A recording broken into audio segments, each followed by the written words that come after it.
know, I get lost, and suddenly y'all have a hot dog on the show, and we don't need that. No one needs that. Message of importance to millions of people who are continually pale and washed out, weak and run down. Doctors will tell you that these conditions are often caused by a deficiency of iron.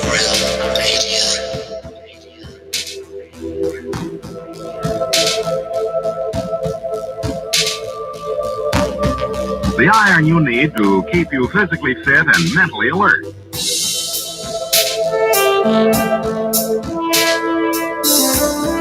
Medical studies show that 2 out of 3 women and many, many men lack the daily iron your body requires in a form your body can easily use and put to work.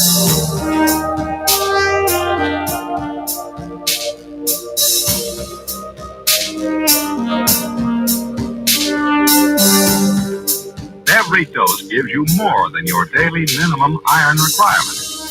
We are the way, we are the way, we are not alone. We are striving for more. So if you're not getting the iron your body needs, we are the way, we are the way, we are not alone. If you feel weak, run down, and are easily upset, we are striving for more. Start taking iron today.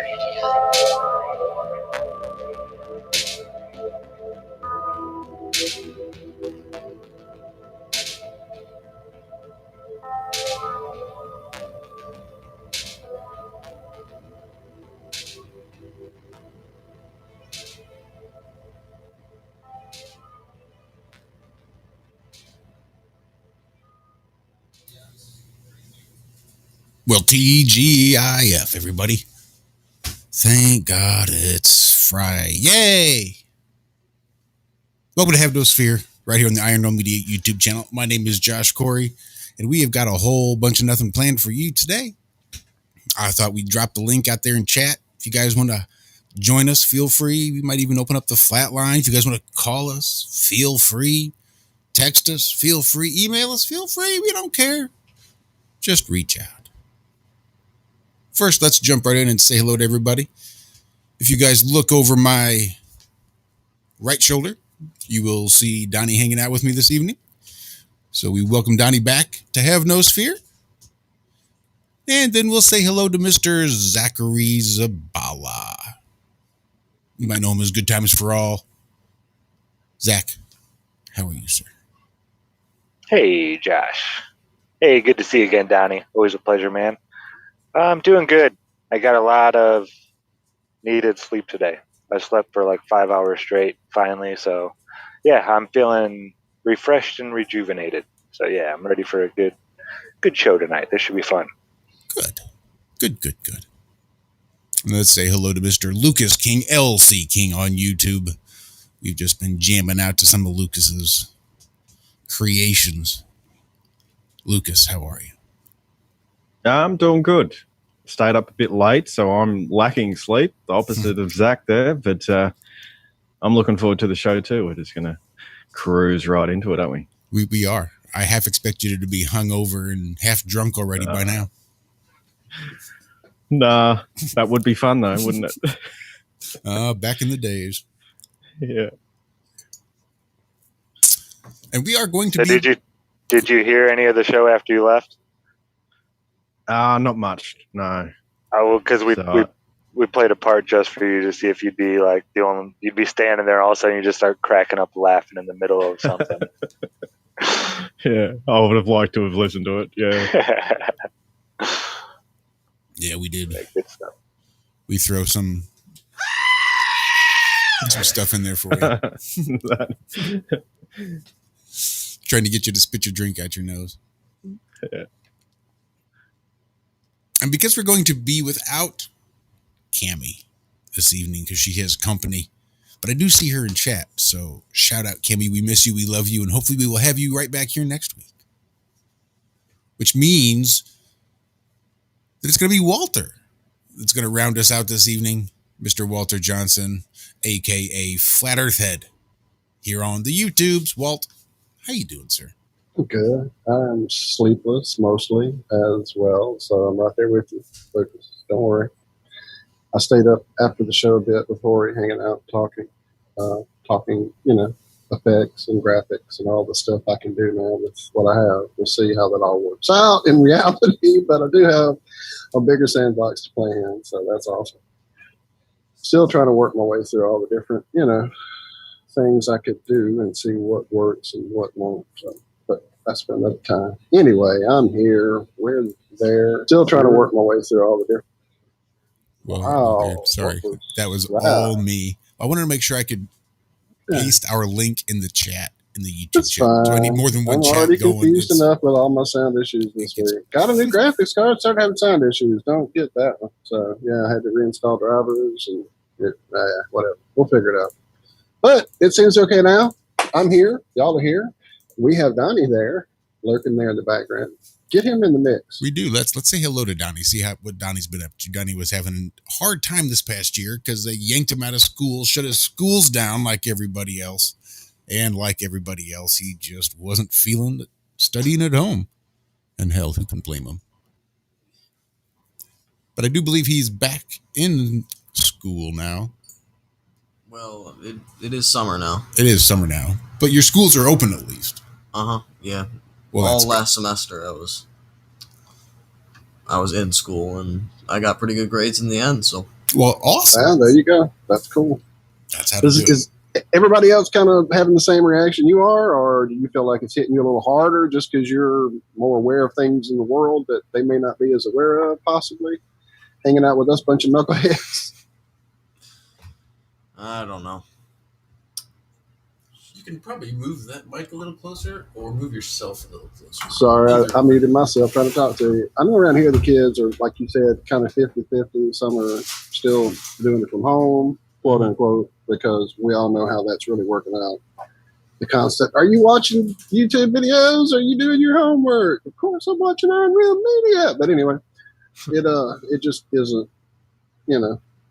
realistic to put a child in front of their normal relaxation time period in front of a TV or a computer and expect them to buckle down in reality. So, of course, put them in a Prussian institution and expect them to do the same is kind of unrealistic too. But to be honest, I'm almost kind of glad I did online school because it made me appreciate how good school really is. Right, exactly. That social interaction, you actually do want it. So, right.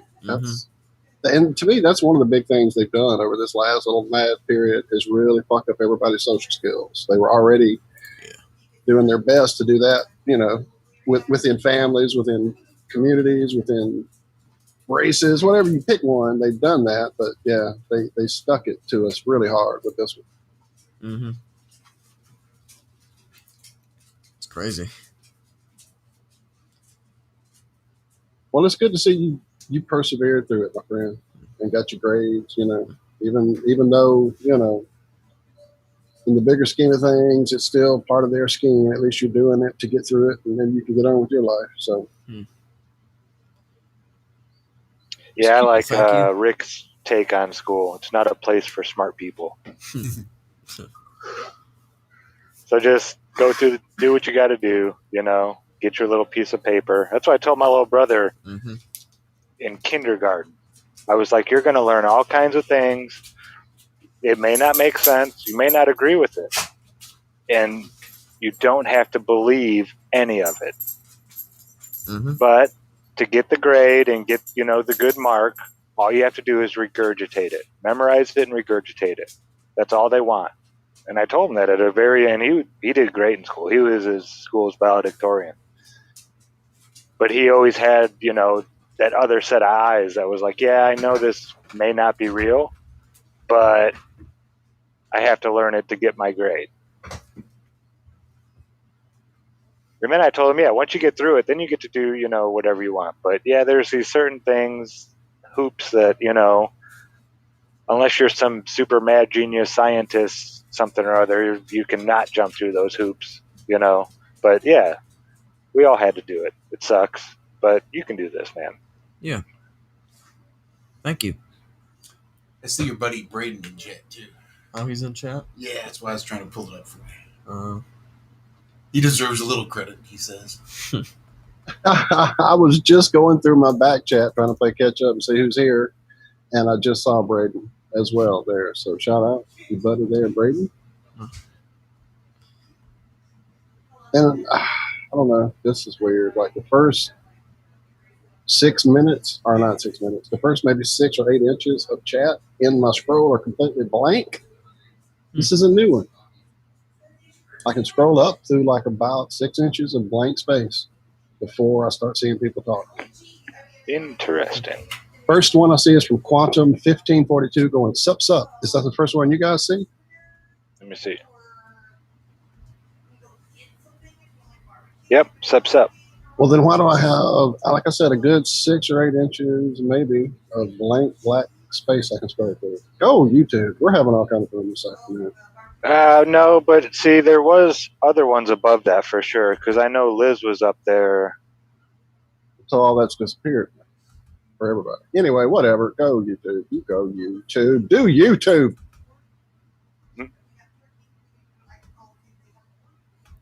Yeah, we finally got some rain around here. The birds are just, man, they are on the hunt today. It's crazy. I've seen like 3 or 4 robins. I'm looking at one right now that just mouthfuls of worms.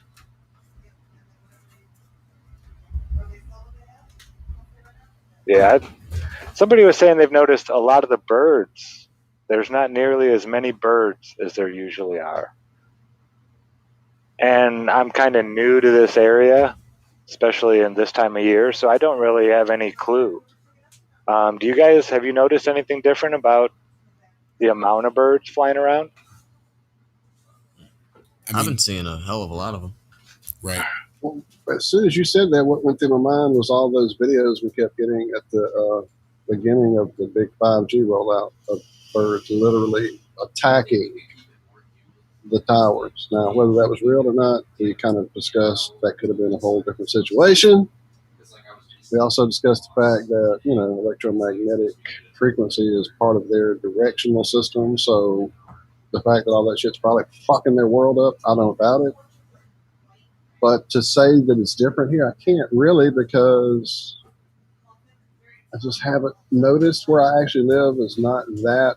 I mean, even though it's a small rural town, it's not a rural area I actually live in. So what I have locally in the trees is pretty much the same.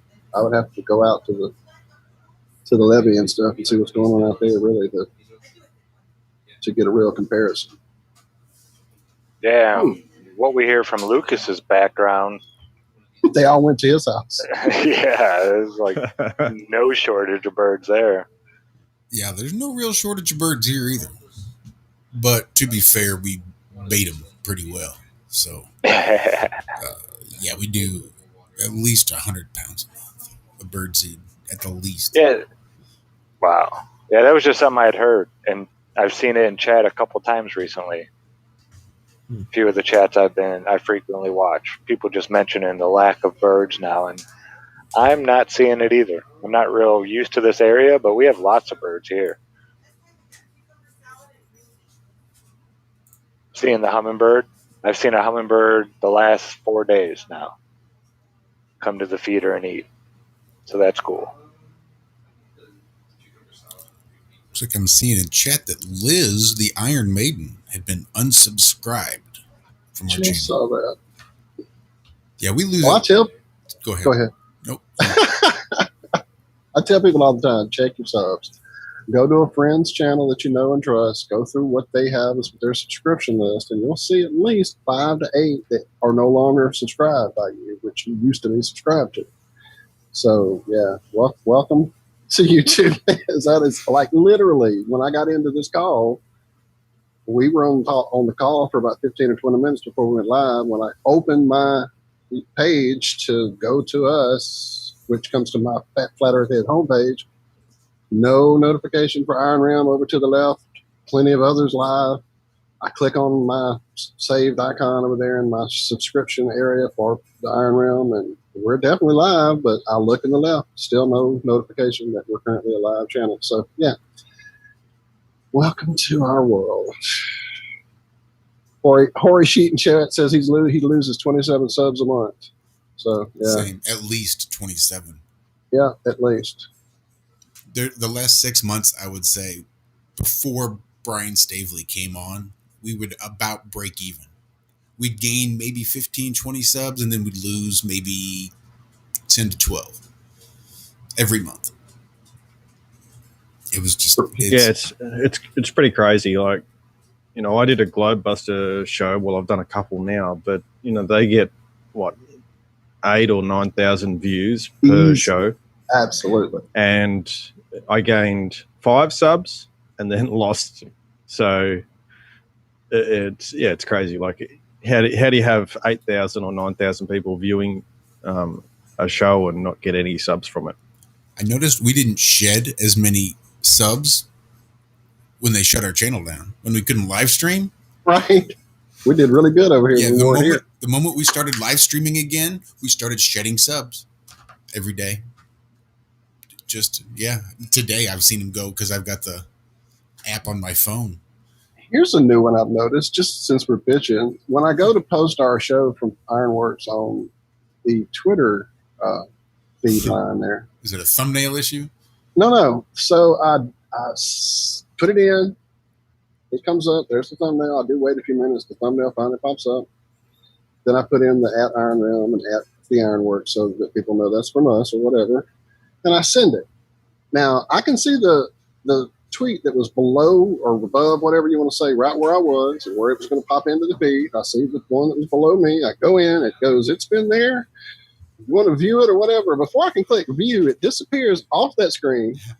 And those two close up that were between where I was. Those two close up. And now I'm no longer in the feed. I have to go to my profile, find that tweet, and then share it with the tweet the scouts in our chat there on Twitter. So as soon as I post on Twitter, it goes away. Now that's new. That's been the last maybe 3 or 4 posts I've done for the show. As soon as I see them in the feed, they disappear. Welcome to truth. Yeah. Before I joined Iron Realm Media, I should have told you guys I was pretty outspoken against former President Obama. And since former President Bush was such a big fan of watch lists, I think it carried over, and I'm pretty sure I've been put on. This is all your fucking fault, Josh. Over the years, I've been put on more than one for one reason we're or all another. on a list of 6. Don't worry. I'll be upset if we're not. Man, your sound keeps getting wonky, dude. I don't know. Like, for 1 minute, you sounded like you were leaning in talking to Donnie back there, but you were talking right into your microphone. So I think we're all having some issues with sound today. It could very well be. I don't have any idea.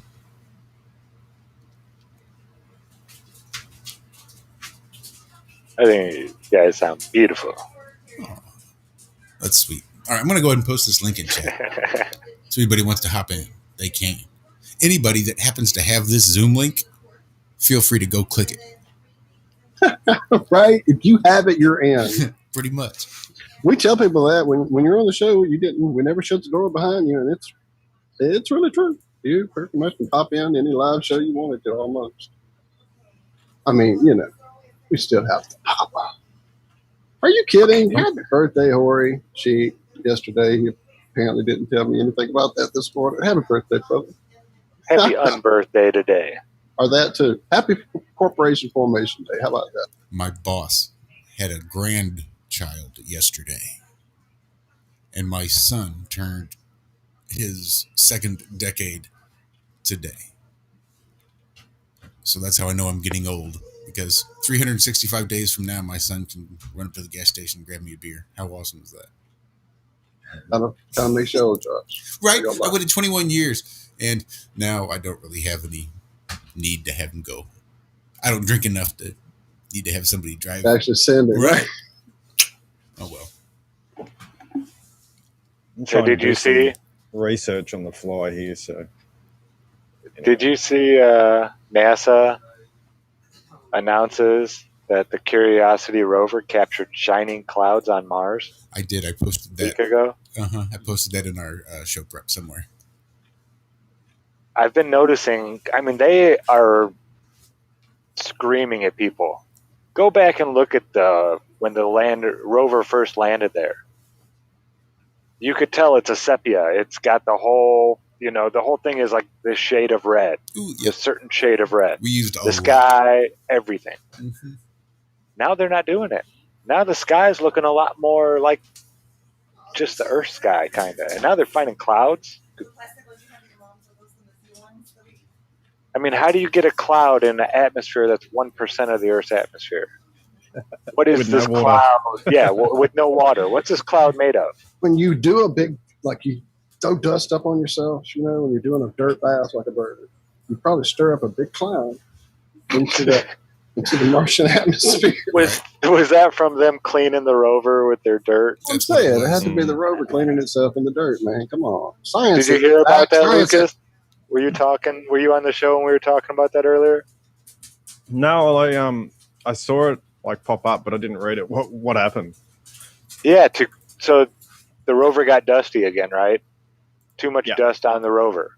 So the rover gave itself a dirt bath. And it poured dirt on itself to clean it of dust. Makes perfect sense. Yeah. Who writes this shit? Was it Caleb this morning in chat that said after his shower he always splashes himself with water to dry off? Yeah. Oh, jeez. Yeah, you can't make this stuff up.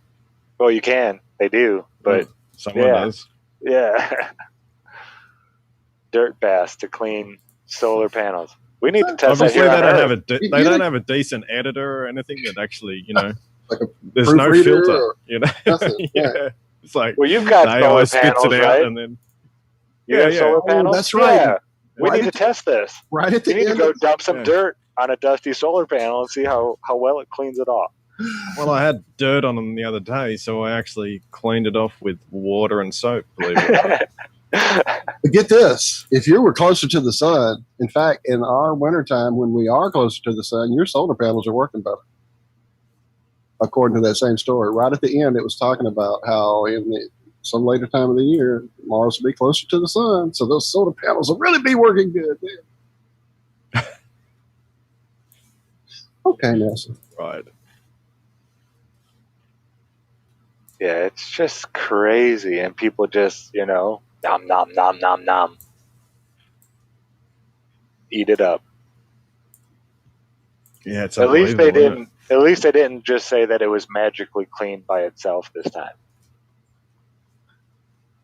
Like, they say that the flat Earth is a litmus test, but this is getting to the point where it's a very underrated litmus test. You know what I mean? Yeah, Pretty. Yeah, there's way other obvious litmus tests out there that people are failing real bad. I think they do. I think they know that people are going to believe whatever they throw out there, and they mess up they have to do it on purpose.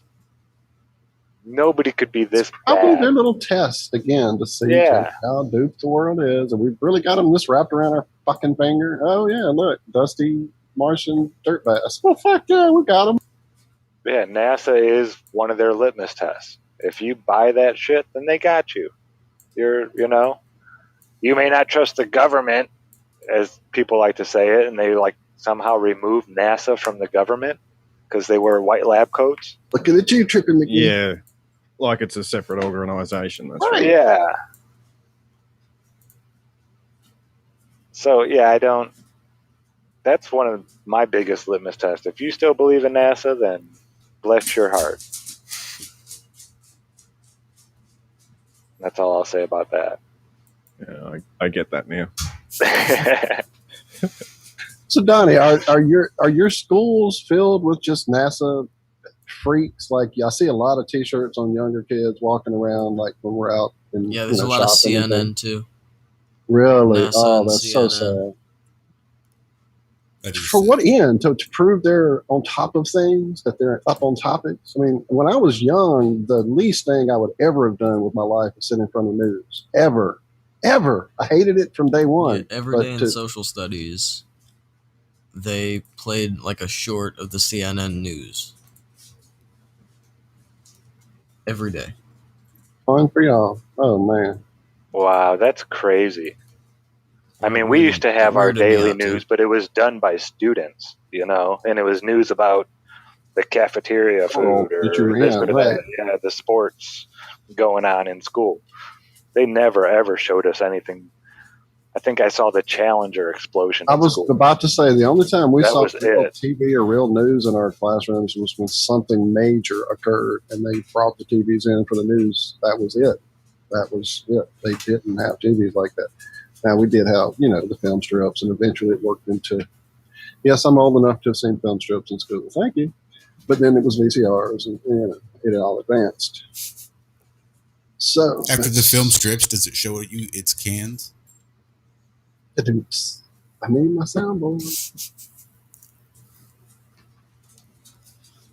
But yeah, when I walk through the stores and see the amount of young kids with the NASA stuff on, and then I see it, hanging on the freaking area for, it's like, what is, I don't know. Even when I was going NASA, I wasn't like, where NASA? I just don't get it.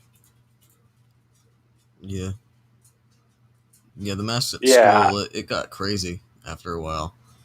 Like, kids were getting sent to the principal's office. One of my friends had ISS because he had his nose out. It's weird. Really weird. Yeah, I would have gotten so much trouble now in school. No doubt. Because I was raging against the machine back then. My pet PI believed in NASA back then. I didn't believe we went to the moon, but, all the other stuff I was down with NASA. But I did not like the government. I had separated NASA from the government. But yeah, me and my government teacher, man, we went nose to nose a couple times on different topics about gun laws and freedom of speech and stuff like that. I even made a big point in her class one time wearing an upside down American flag just for her. Yeah. But yeah, I would have gotten a lot of trouble with this whole mask thing for sure. Just proving points. Yeah, I've been getting into some stuff with the government. I don't know. Like, when you can choose which side you're on, I usually pick right wing. In most arguments, at least. I would put myself in that same boat. For sure. I don't consider myself a Republican or anything like that. I don't check boxes. I'm mainly like that because at school, everyone's hard on the left. Yeah. Sounds very familiar, Brand. I almost always, anything that was the popular crap, I was over there on the other side of that fence. Like everybody listens to rap music. I listen to hard rock and metal. Nice. Like one time in art class, they were playing some Katy Perry song on the other side of the room, and I started playing Ozzy Osbourne.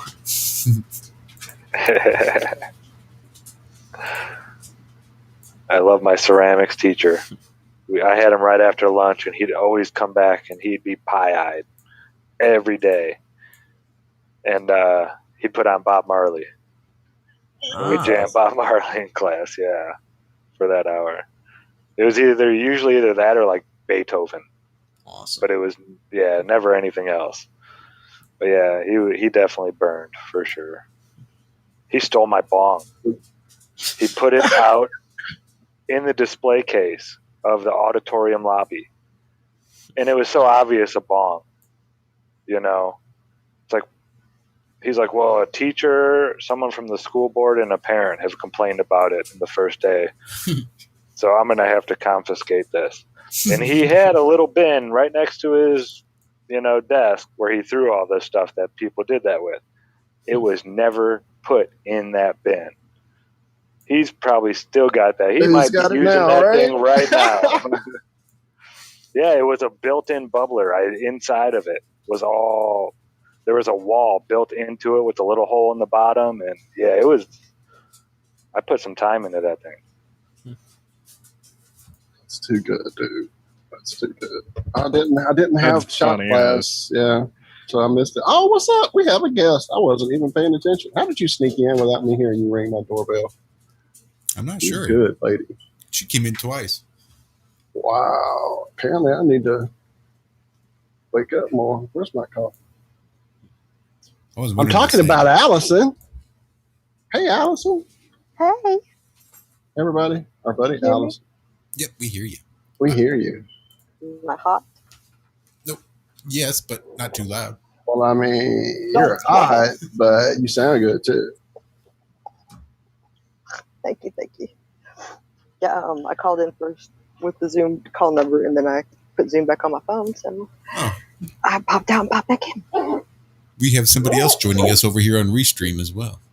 What is going on in the house? Who I can't see the restreamers, so I can't play like I know who that is. It looks like we got Donnie's buddy Braden joining us. That's what's up. Nice. Look at this. Donnie's doing production for us live. Gotta love it. He's there as long as I didn't wait too long. He may have left. What if he left? Come back, Braden. So, are you in Texas, Allison? I am. How's the weather down there, Treat? It's steamy. Yeah. It's been very rainy and very well, and of course it's steamy after it rains. Cooler than normal though, temperature-wise, I would say. Oh, that's cool. It's usually because it's cool. It's usually warmer, hotter than this by now, from what I remember. But who knows? This could be totally Mandela affected the weather here. So. And Braden, once you How's get your sound set up, feel free to just shout out so we know you're there. I see you getting everything set up there, so just take your time. No hurry. Mm-hmm. How's the garden? Garden's doing good. I pulled all the magnets out of the soil, but I'm going to continue to use the magnetic water. The ones with the magnets, the way I had them, maybe they need to be put under the root system, right directly underneath the plant, maybe the way I had it. So maybe I'll try something different next. Well, I'm going to be planting lettuce again here. Maybe I'll put them underneath the trays and see what happens. Use some different types of magnets. But yeah, I didn't get results at all. It actually did the opposite. The plants were smaller than the ones without the magnets. So I removed. Yeah, they kind of told me that they didn't want to play anymore this game. I just kept getting this urge, this feeling that the plants, they didn't want to do it. Yeah. So I was like, okay. I went and pulled it. So we'll see. That's what we do it for. We test the whole it out. setup that Josh had with the liquid, with the water, and it's different. The soil might have done something totally different with the magnetism. So, yeah. Well, yeah, you actually do notice, like, especially when I do planting and that, and I'll have little seedlings and you have them in the trays and they really are a bit stunted.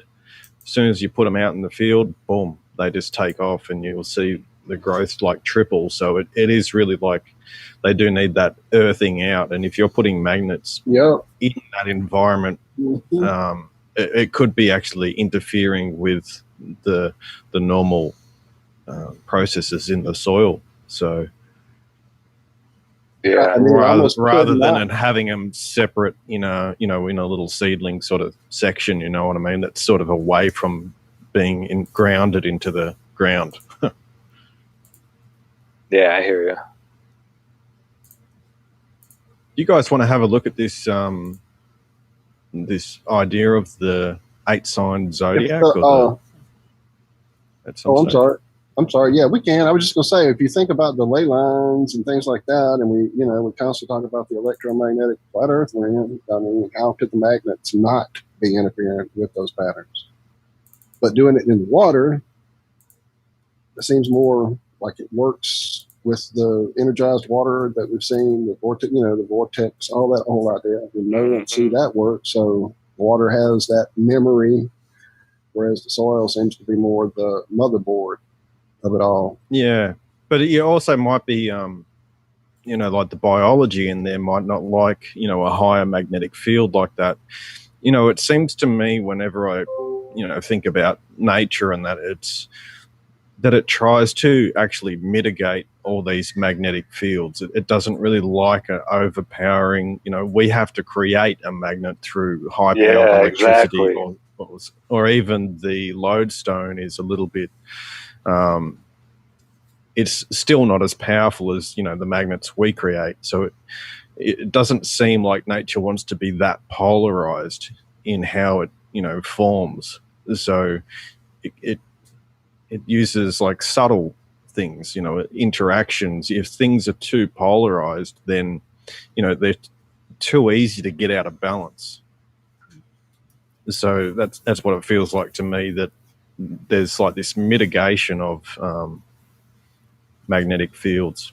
Before we jump on, and if we've seen, I'm sorry. Before we get into that 8-sign zodiac, can we just double check, make sure Braden's there?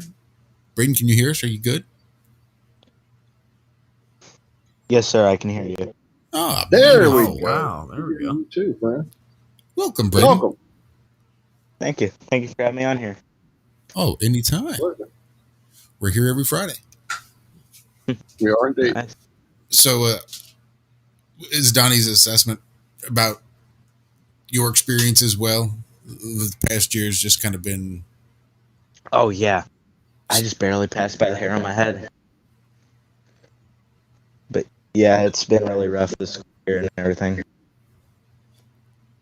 I can imagine, man. I can't even see how you would concentrate on the banality of fucking homework at school and all of that with what's been going on in the world lately. I can't even conceive of it. So I can barely function on our shows, so I can't imagine having to function in like that level. Yeah. It's basically like you're in school. You have to ask to go to the bathroom in your own house. Oh, see, that would... Get the fuck out, dude. Are you kidding? Oh, no. No, not at all.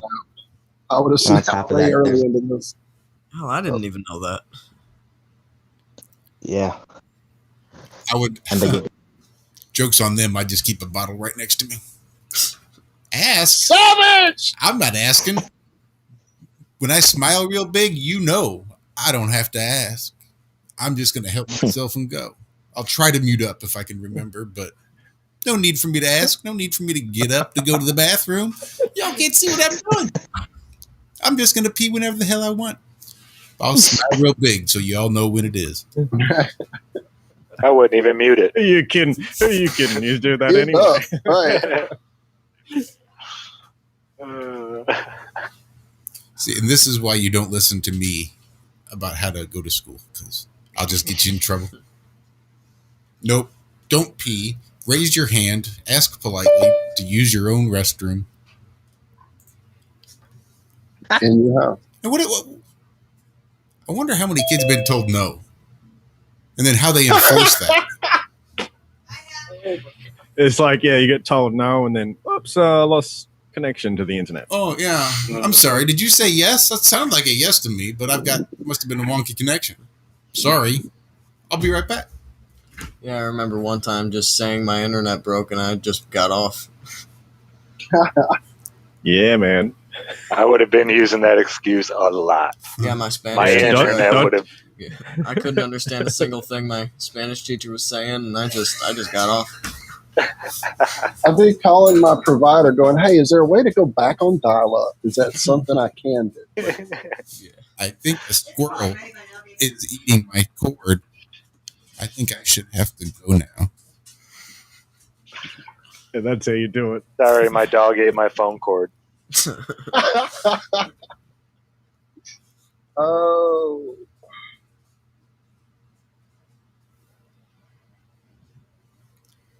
I'm going to make a cafe. So, Braden, what do you got planned this summer? What are you going to do to stay out of trouble? What am I going to do this summer? Mm-hmm. I'm going to be moving away this summer. I'm going down to the Ozarks. Oh, well, it's not like really far That's away. killer. That's what, an hour and a half, something like that. That's not too bad. 2.5 hours. 2.5. Well, yeah, that's right. Maybe I'm a little further southeast than I'm used to being. From my old house, it's only like an hour and a half. Oh, Yeah, at that age though, that might as well be Indonesia, you know. Mm-hmm. 2.5 is as good as 5.5. Mm-hmm. My niece has yeah. been going short little walkabouts, day walkabouts. Her and her boyfriend a lot over the last couple years, and her mother and grandma are trying to stop her from doing this. Well, Uncle Zach promotes her to keep doing that. Never stop going and looking at because all they do is go to state parks and they go walking around. I'm sure they do other things. Couples do whatever. They're going to do it wherever they're going to do it. But yeah, they're trying to stop her from Like nature. going to the parks. And yeah, love nature. It's like, what is wrong with you people? Would you rather have her sitting in some house somewhere smoking crack? Is that what you would rather have her do? I mean, nature is not a bad thing to go and enjoy. I don't get it. I just don't get it. Well, there's so much fear, and you got to remember, there's so many people out there that their lives are just fueled by fear daily now, like every second of the day. It's fear, fear, fear, fear, fear. So, yeah, I hope your parents aren't as overbearing, but cut them some slack. These are really strange times for everybody, I think. This is unprecedented. Like, this has never happened in my lifetime, anything like this. So this is kind of weird for everybody, yeah. So your parents and teachers, I know they're, not really the enemy, but yeah, remember, they're going through some crazy stuff right now too, probably. Just, Oh yeah, it's crazy, all right.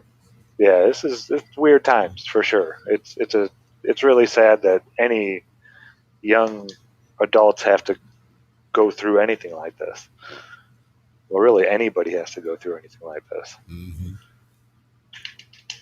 Me, I'm kind of a hermit. I mean, in the state that I'm in has been really cool. I've never had to wear a mask, so it's, I haven't really been all that affected.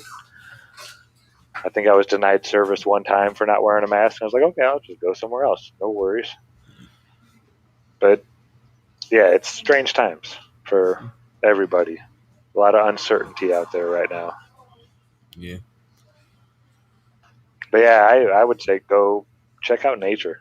I didn't get into nature until I was in my early 30s.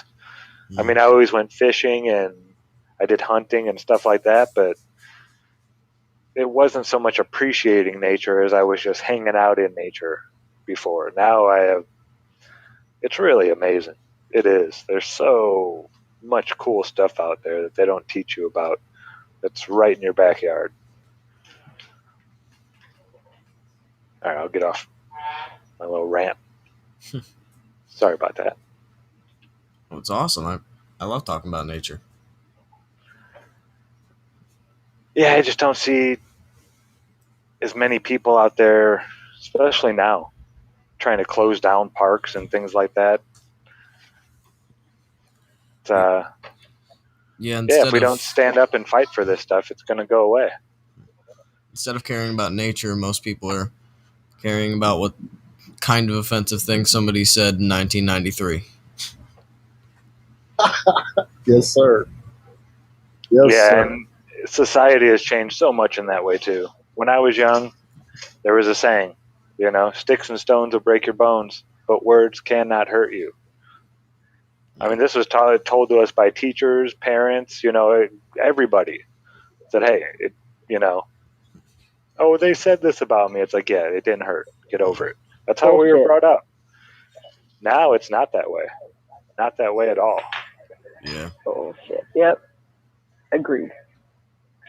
When I get all up into my head about other people, nature gets my attention. A bird will buzz me, or an insect, or a train. Never mind. I'm gonna mute myself. It is a train. Sorry. Yeah, I'd rather just go outside and look at the stuff that really matters.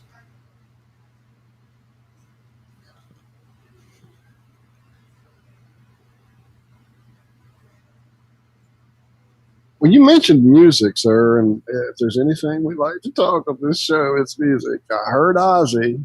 He said hard rock and metal. I am starting a band. What? What are you doing, friend? Talk to me. I'm starting a band with Braden and my other friend. We're going to be a metal band.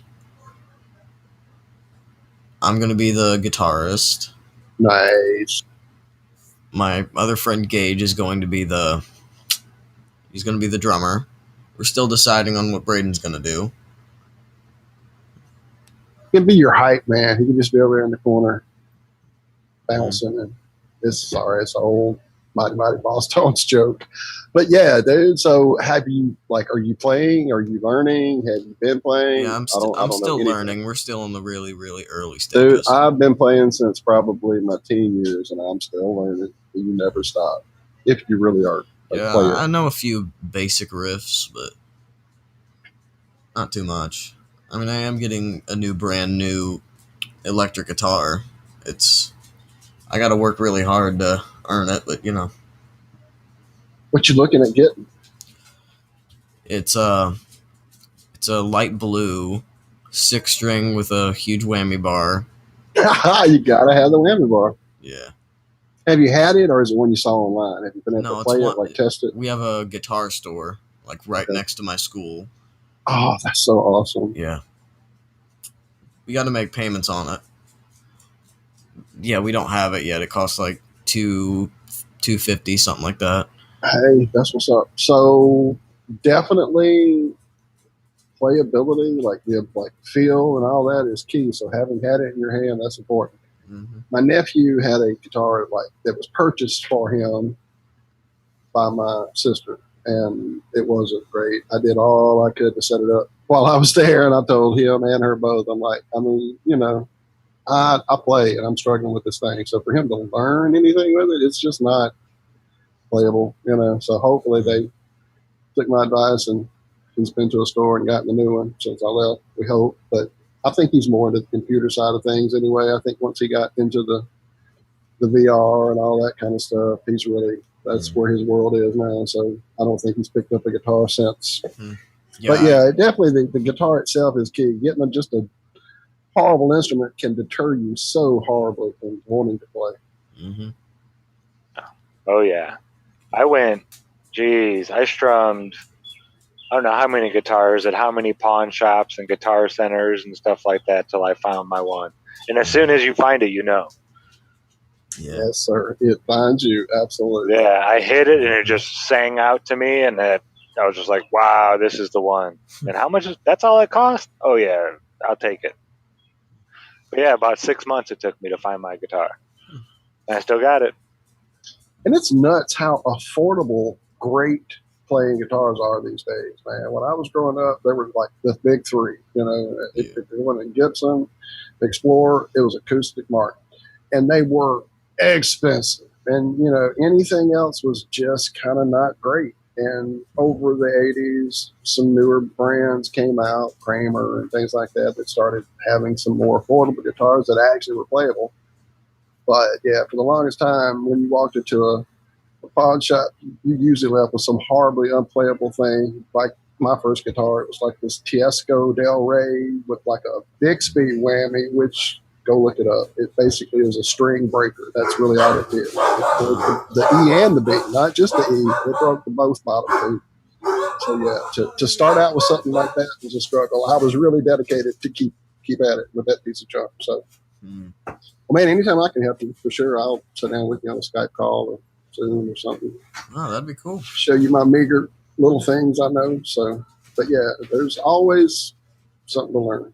And man, the YouTube resources that are available, if I had the stuff that's on YouTube when I was your age to just learn things, you read stuff in a guitar magazine, and if you have no point of reference, even the early days, like hammer on. Okay, what the hell is that? Is that what Eddie Van Halen's doing? No, that's something else. Okay, what just the basics to have someone show you what all this is. Yeah. Miles ahead. Yeah, definitely, man. Yeah, Take advantage of all those resources. I like listening and then playing what I hear. Training that ear, dude, is the key to it. Sometimes I try looking up like tutorials or whatever, and I don't really get anywhere with them other than knowing like a chord or two. Most of your favorite guitarists will tell you that very same thing, that they started out just playing along, learning it by ear, learning their first riff, usually Iron Man or Smoke on the Water in my ancient days. I don't know what you guys start on these days. Those are the exact same two I started on. Fucking A, dude. And then Seven Nation Army, yeah. Heard it through the grapevine. Right. That is so awesome what that has carried through the ages. Yeah. So, yeah, keep at it, friend. And like I said, take advantage of the resources. Hit me up for sure. Mm-hmm. I will definitely. So, what are you going to do, Braden? We haven't decided. Do you have a voice? Are you a singer? That's what I'm trying to do. I've been practicing daily. I think I'm going to most likely be the lead singer. Just do it, man. Yeah. Just do it. I mean, that's really the key to me to singing. And we haven't really practiced together yet. Don't let that inner really critic. I'm sorry. What'd you say, Don? Yeah, we haven't practiced together yet, so I don't think any of us really know who. It'll happen, man. It'll happen. I can already hear y'all excited. He probably would be the lead singer, though. The first time I still remember the first time I got together with a friend of mine, and he was the guitarist, I was the drummer, and it was just like we plugged it in, turned it up loud, and it was just it's one of those standout memories for me where he's like, we listened to it, whatever music we were playing, and he knew a couple of riffs of the songs we knew, and it was just like, wow, this is nuts, I had a grin ear to ear from when I was playing. I'm like, wow, this is so much better than actually listening to it. Playing it is a whole nother level, Yeah, it's cool.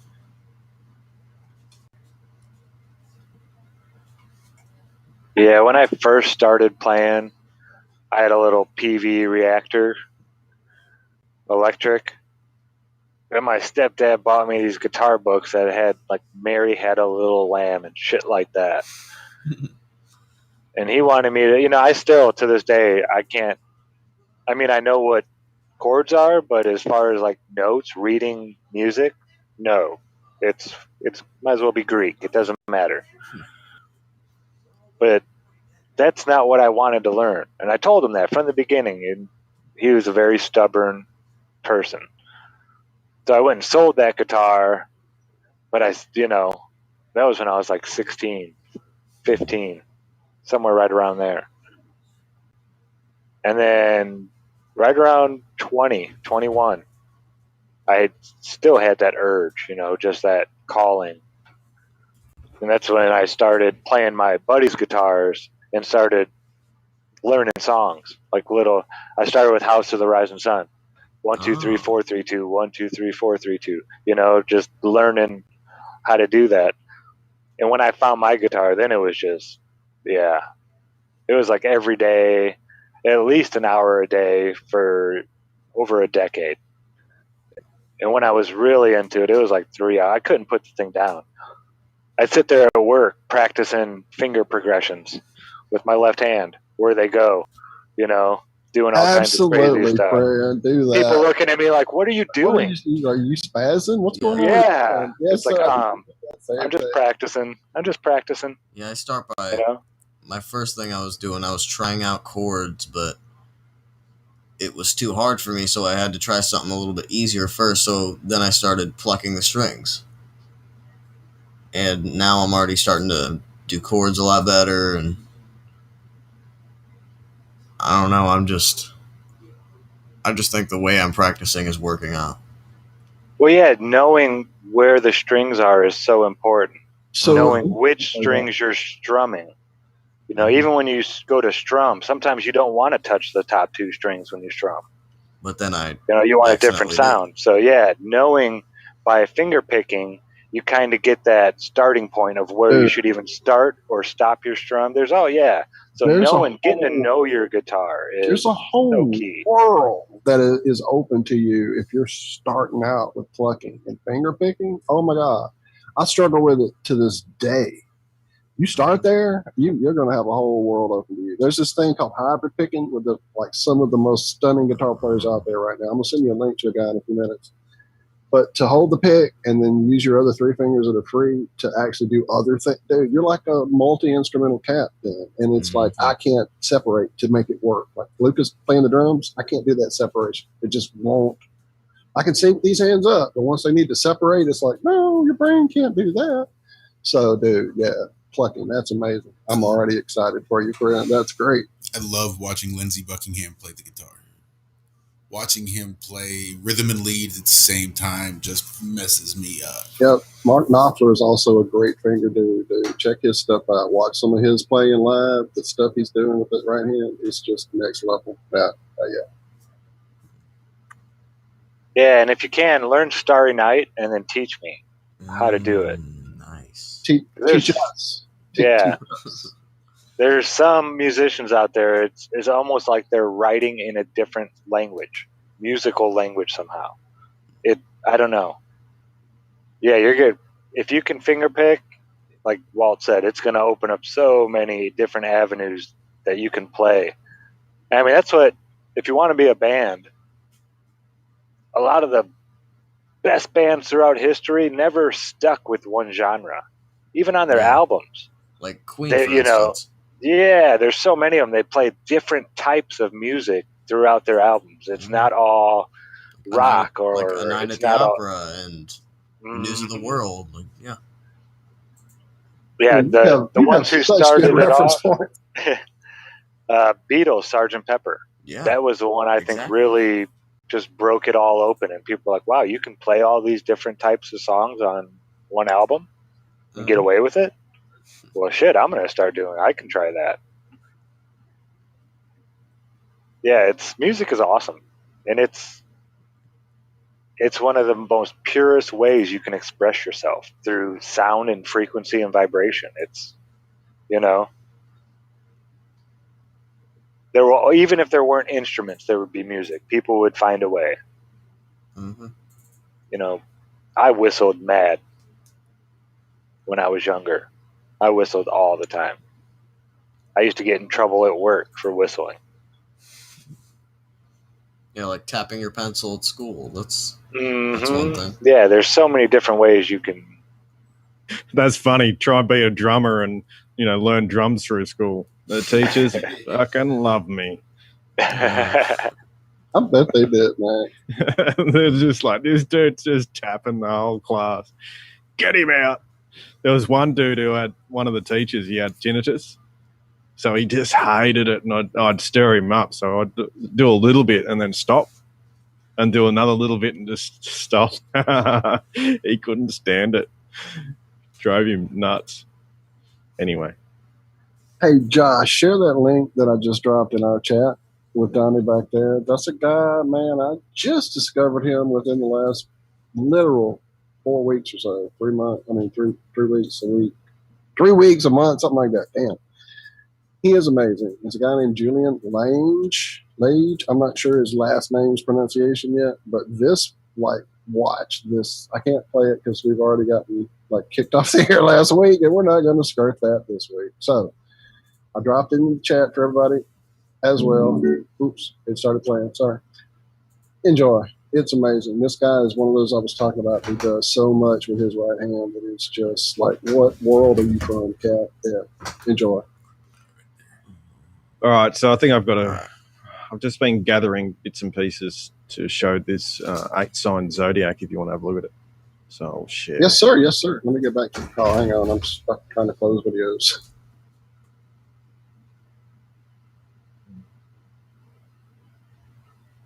Yeah, this stuff kind of breaks my brain.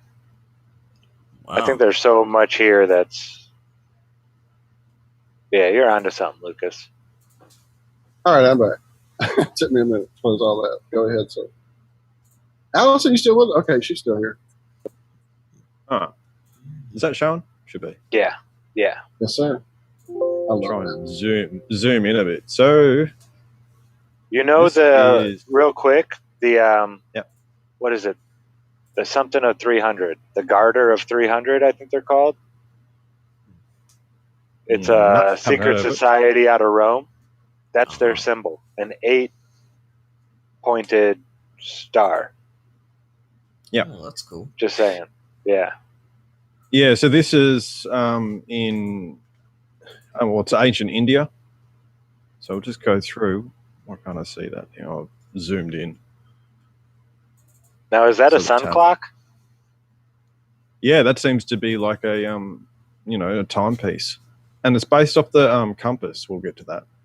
Is that the thing on the big square building, and there's one matching it on the other side, almost like wheels? Is that the building I've seen like that? Yeah, I'm not sure, but it is sort of to do with this, like the chariot wheel or something. That's like that exactly as well. it. It almost looks like a huge building, like a chariot, and it's got those two things almost. It's got to be it because they look like that, like a spoked wheel. So I'm gonna go find it. Well, this one here. Sorry about that. It's got all these like little nodules on it as well. So I don't know if that has to do with how it's actually telling the time, or if it's. Yeah. But each of these have little pieces to it. So this is like the Aztec stuff, and you can sort of see that same pattern. A little bit of writing there. This is another one. So I'll just go through a bunch of pictures that sort of show this, rather than the 12, and what it seems to be, and what I've read about it, seems to be older than the 12 sign zodiac, and it might be a better way of actually, mapping the skies or. Right, and so would it be just perhaps a cultural change, or would it be some of the whole them wanting to keep us from knowing, so they obscured it with the 12? Because hell, they've added. Didn't they add a fucking fake one last 2-3 years ago or something? Or it's probably been longer than that. An extra sign to the zodiac bullshit.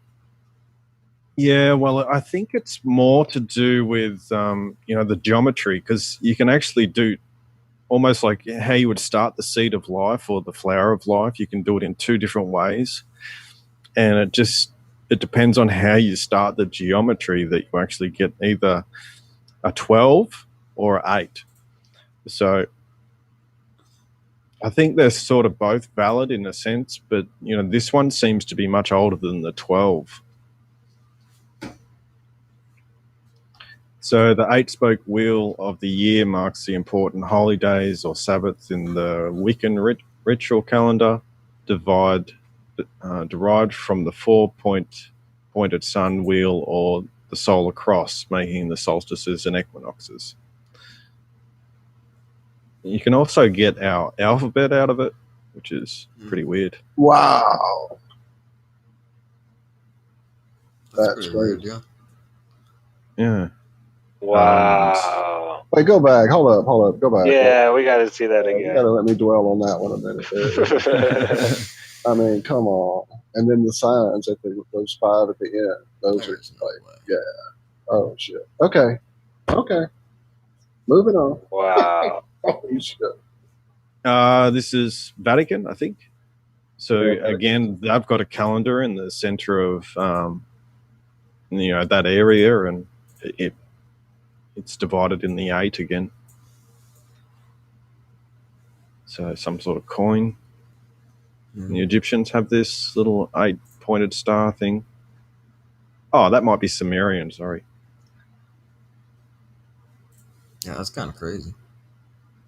It's in all these mudflood buildings as well, but let's see if I can zoom into where you can see up here in the. Can you see my mouse at all? Yeah, it's like the British flag. Yeah, well, this is once you start looking for it in these mudflood buildings, it's literally everywhere, and they always put it in sort of prominent spaces. So yeah, this. I wonder electrically what those shapes do. You put it into I don't know. You know what I mean? Yeah, I don't know. I mean, like with the 12, I've shown that it's, the 12-sided zodiac actually lines up with how you would produce a three-phase generator, or how it's wired. So I'll see if it's in this one. I haven't really had a close look at these, but to see if it's in here. But you can see it up the top here. So maybe not. When you showed that coin a while ago, it reminded me that I have a silver coin with this on it. I'll show you after you get through. Oh, wait, I have a better idea, because you probably won't be able to see it. Go ahead, I'm sorry. I think it's on a few flags and things as well. Oh, the flag. I didn't even think about the flag. And notice how even on the Egyptian one, like the north, south, east, west were solid, and the ones coming off of it at diagonals are broken. The other one showed in that Sumerian one, they were wavy lines, the four coming off. And in the flag, they're broken. They don't go all the way through there. I've got another photo where it's got sort of the Jesus figure in the Vesica Pisces, and then it's got the four sort of cardinal points, it's got the man, the bull, the lion, and the eagle. So the eagle used to be Scorpio. So it's got those four divisions there. And that was sort of regarded, and even as like the doorways that things go through, but also you can see by those sort of four beasts that they're almost like the top predators as well.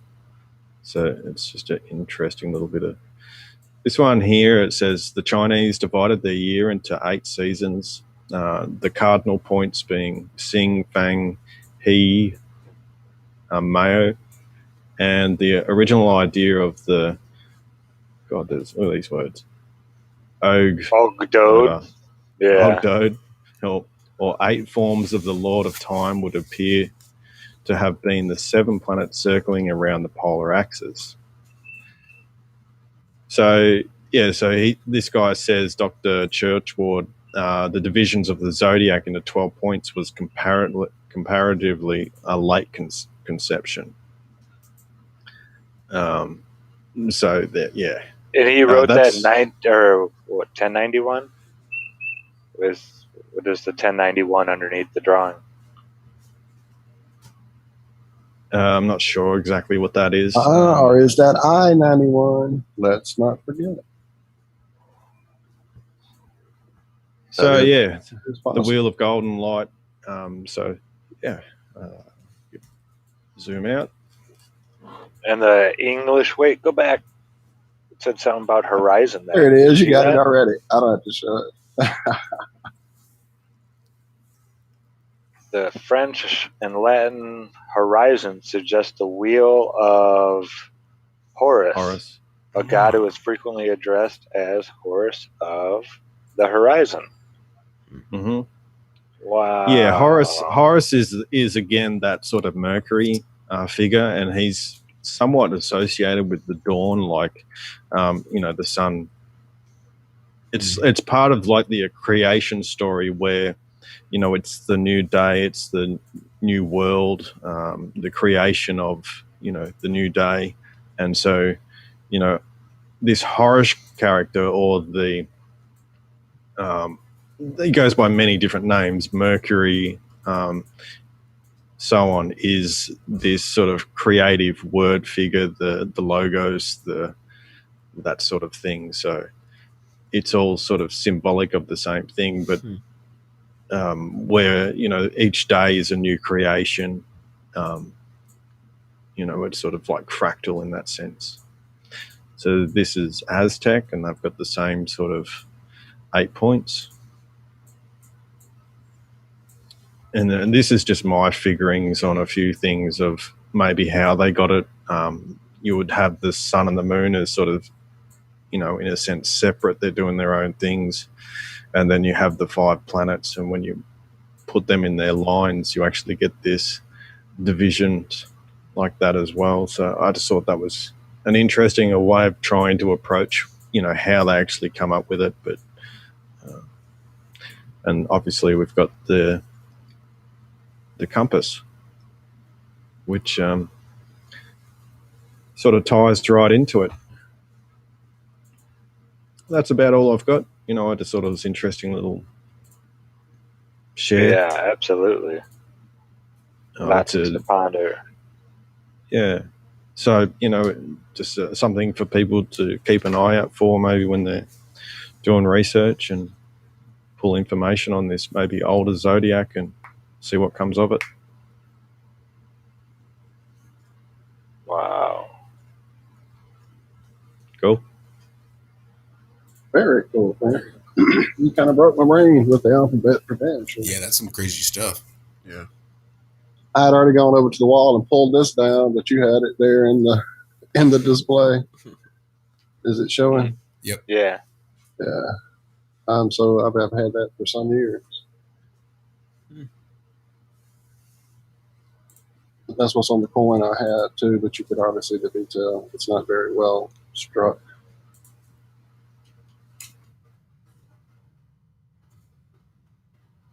Yeah, lots to think about there. I know. That's what I'm doing now. Just kind of Yeah, and like Stuffed Beagle and Callum, they sort of see it as a symbol for the flat Earth as well. So it's pretty cool how that ties in, and it might be a better way of actually calculating things. You have to sort of figure out the math and stuff behind it, but when you break that 8 down, then you get your 16, then you get your 32, and that's where you get these ideas of 33 and these Illuminati numbers, so called.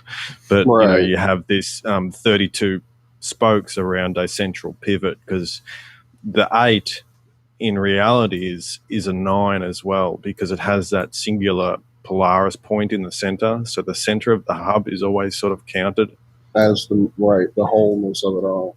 Well, in music too, think about the scale being 8 notes, 7, and then the repeated 8th or whatever. Mm-hmm. So that goes with the 16ths, and yeah, that's crazy frequency, cymatics. Yeah, it just might be a better way of actually, because when I've shown before that these old maps and things actually, how they sort of coordinated or draw the lines on them, were actually using that 32-point wheel, and that's just a derivative of the 8, so it just keeps accumulating on itself. Where it actually seems to be a bit harder to divide. It's actually easier to divide something in half visually as well, rather than to divide it into thirds. So you can easier to just go, there's my 2 points, what's the middle of those 2 points? Then you find those 2 points, and then you go, what's the middle of that? So you can actually visually divide things easier that way, rather than trying to have 2 points and then divide it into another 2, which is your thirds, because it's far harder to do. So you get into decimals and all that kind of stuff, and if it can be a nice round number, then why wouldn't you do it that way? It's kind of silly to think that they would do it any other way than, like you're saying, you wouldn't do it in 30 and have 15 and 15 and then 7.5 and 7.5. That doesn't make sense at all. Yeah. Right. Yeah, I think it's just an easier way of dividing things for sure. Like, especially like I was saying, when you have 2 points and then you pick the middle, it's quite easy to do that,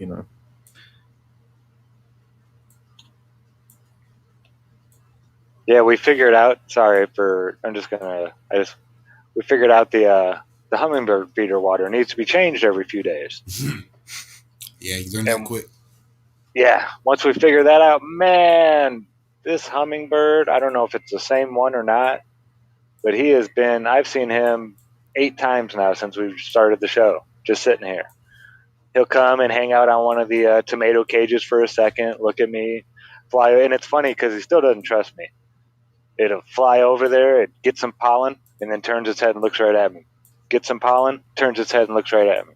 Gets some pollen, turns its head and looks right at me. Gets some pollen, then flies away. It's like the same thing over and over and over again. It's hilarious. So I do sit there and watch it.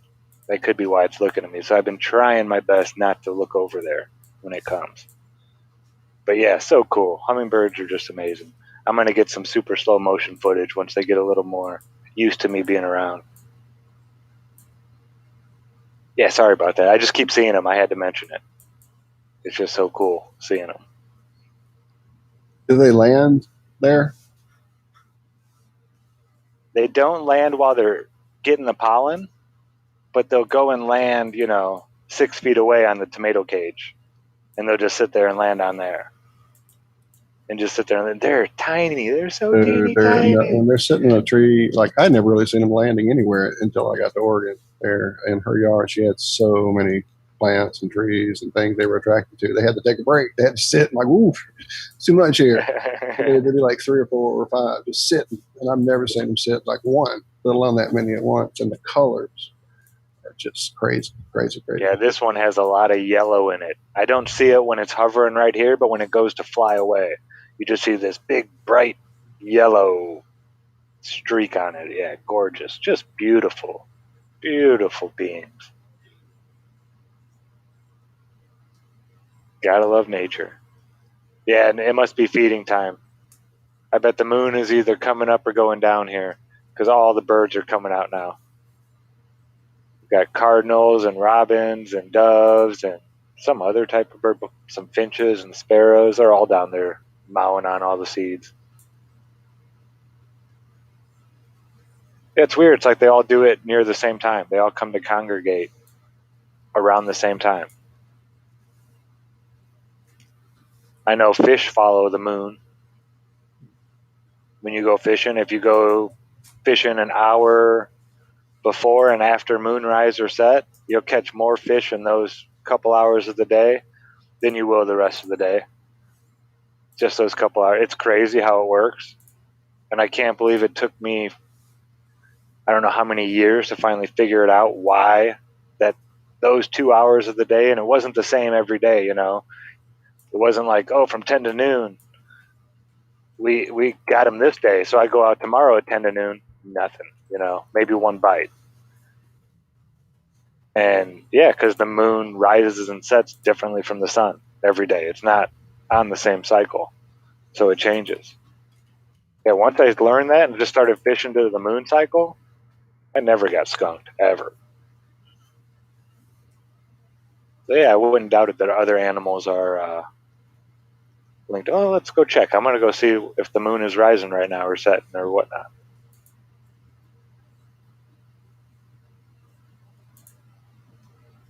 Yeah, I've been looking at the moon, going along the galvanic lines again and looking at trying to get a better view of what the chemical interactions are.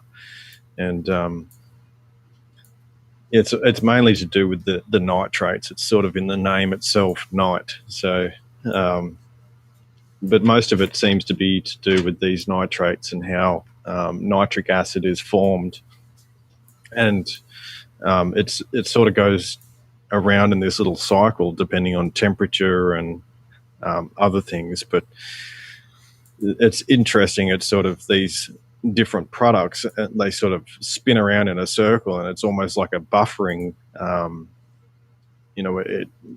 It's able to add a little bit of leeway to the chemical reactions that are happening and give itself a change depending on the environment, in a sense.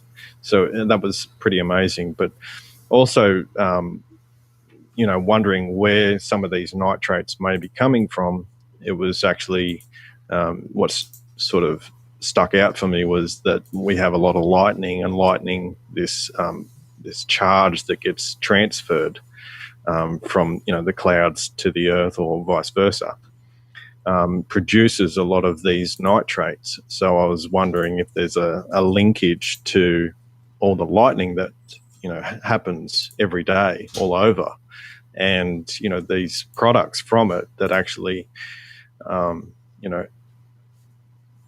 help these chemical reactions on that lunar side.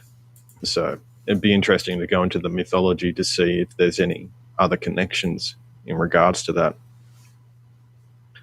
And I did drop a little link of a video also that shows these guys basically experimenting using polarity, using charge in a liquid, a high voltage, and they switch polarities halfway through. So the first time they do it in a normal way, and it's creating a lot more heat, and then they flip the polarity, and then it's starting to, it's not getting as hot, it's cooling down. So it's just sort of more supportive evidence for it.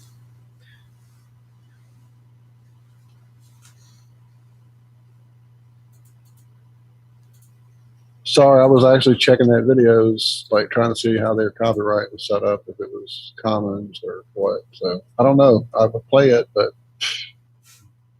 no, we don't have to play it. If it's pretty brief, but it does just show that they're creating with the electricity. They're creating one's hot, one's cold, so they're creating that dynamic just by flipping the polarity. So, did you drop it in the YouTube chat too? I'll drop it real quick. Yeah, I got a video for you. This one's going to blow your mind, Lucas. Well, everybody's. It should. Good. The Tesla Tech something or other channel.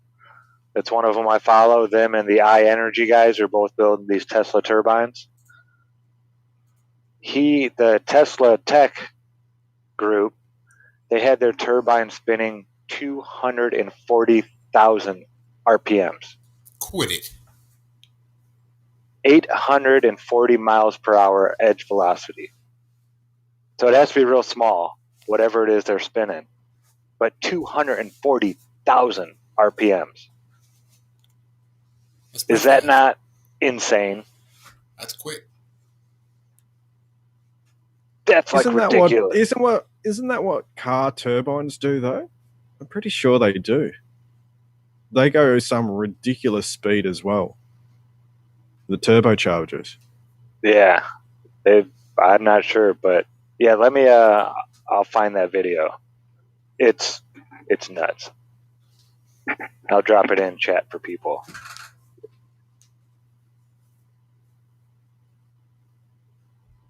Yeah, when I was watching it, I thought 24,000. I was assuming there was a decimal point on the end, a point something. And then he goes and says, yeah, we got 240,000 RPMs there. And I was like, what? It just kind of broke my brain. So Mad Pyman says they go about 100,000 RPM. So that's at least twice as quick for that little turbine you're talking about.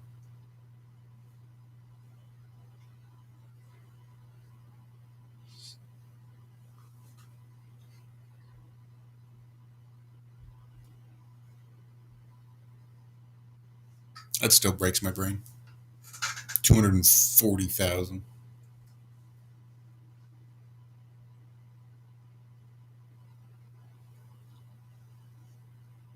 Yeah, I found it. I'll drop it in chat right now, and then I'll drop it here for you guys too.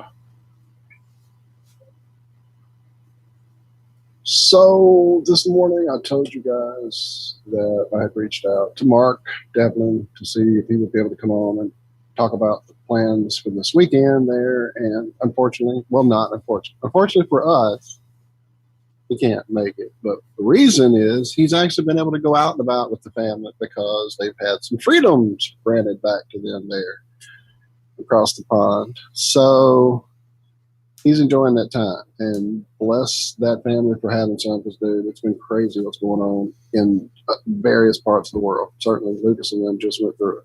Are y'all's over yet, or are you still in it, Lucas? No, I think it's still happening. Yeah, sorry. Anyway, so Mark can't make it to the show, but he did tell me to play the video that he has there for the promotion of the event. Oh, wait, I don't have share, Josh. Would you give me the shareability sub? I guess. I don't know. Please, I He got did us knocked off the air before. I'm gonna do my damnedest to do it again. Come on. it. Troublemaker Walt. Oh, and we'll probably get a strike from this. I mean, don't we always when we share a friend's video? We always do, but at least he won't like pursue it and be a dick. Well, I don't know. I'm just kidding. He won't. He won't. If you all don't know, you never know. Mark Devlin came out as a flat earther here on Iron Realm Media, as did. many people have throughout the days.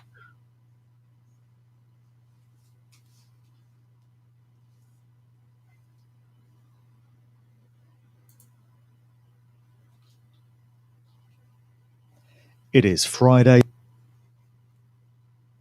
Fail. Hang on. Yeah, we heard it. Just to let you know. Yeah, we heard it. I thought that was all good. The 28th of May, 2021. And this is a different kind of video to the usual in that it's announcing an event, which itself is a different kind of event to the type that most of us are familiar with. In last week's video, in the mailbag section, I read out the excerpt of an email from a very good friend of mine who was saying that in the absence of any verifiable, tangible, measurable, and positive play out into physical manifestation of the type of situation, the type of scenario that so many of us want to experience, what's needed to bring that about is a mass meditation exercise on a colossal scale. A lot of people get hung up on terminology. So some people might not be comfortable with the term meditation. They might prefer to refer to it as prayer or an intention exercise or a statement of affirmation or the application of your will and your intent to a situation. Either way, the concept is the same.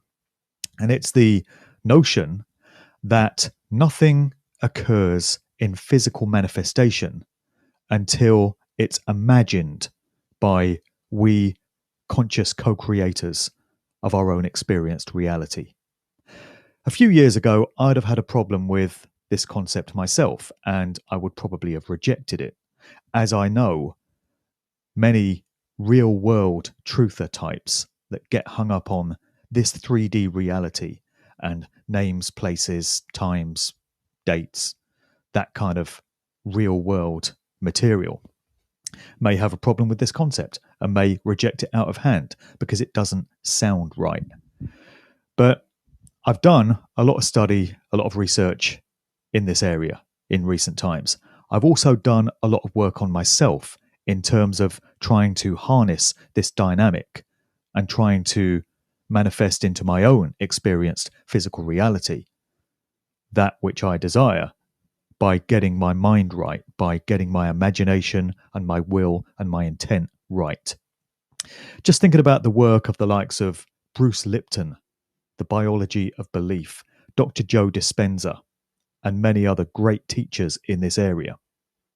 It's become very clear to me that we do create our own experience reality according to the level of consciousness and the nature of the consciousness that's applied to the situation. So the idea that we can bring about very real world change in this physical 3D reality by getting many, many people of a like mind, of a like intent to pool their consciousness, to pool their will, and bring all that intention together at the same time. It's a very real thing. It just needs to be made to happen. A phrase that I've been very keen on putting out there in my public talks over the years is the one that goes, if not you, then who? If not now, then when? And I'm kind of applying that to myself.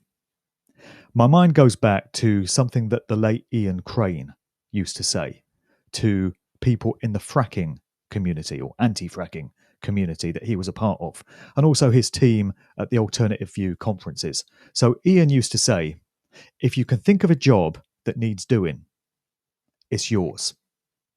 In other words, if you identify a role Don't expect somebody else to take it up. You've thought of it. You've recognized that there's a need for this to take place. So you do it. Who better than you? Why wait for someone else? So applying that to myself, I'm taking on the role of trying to bring together an absolutely colossal team of meditators, let's call them that, to bring their consciousness and their will and their intent together all at the same time to really turn around this situation that we're all experiencing. So I really think I'm the man for the job in that I've got around about 56,000 subscribers on YouTube now. Most of my videos get in excess of 20,000 views. I get thousands of pieces of correspondence every week now by way of emails and other types of messages. I know that I've got a big impact, a big reach, a big influence. So I want to use that to bring together large numbers of people in my audience to be a part of this exercise. The idea is that hundreds of thousands of us come together in imagining a situation where truth, freedom, and justice has been fully restored to this earth, and where lies and deception have by default crumbled and failed. So I've learned a thing or two about how these exercises are best achieved. And I used to get it wrong because all through last year, I was expressing my own wish and my own will and intent to the universe, to the creator, for the downfall of the COVID scamdemic narrative. I was asking for all the lies and all the deceptions to crumble away, for Matt Hancock to go to jail and all this kind of thing. Whereas the universe responds to affirmative statements, positive statements in terms of what you wish to see, not what you wish not to see. So instead of asking for the downfall of lies and deceptions, what I should have been asking for is truth and freedom to reign all over this earth plane, and for humanity to ascend to a much higher level of consciousness. And then by default, the lies and the deception and all the scamdemic BS has to have gone away because it can't exist in that type of situation. Also, some tips that people who are very good at this sort of thing and have a very good comprehension of how it works have told me involve addressing the universe, addressing creation as if what you wish to see manifest has already happened. So you project your imagination to the point where it's a done deal.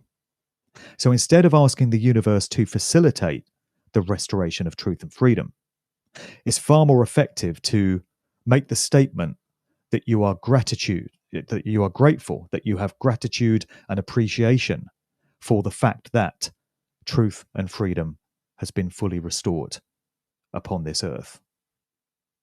So you've strengthened and empowered your vision by imagining it already completed and by affirming that to the powers that make this sort of thing happen. So this is what I want to try and organize. Anyone who's up for this, anyone who wants to see this kind of outcome,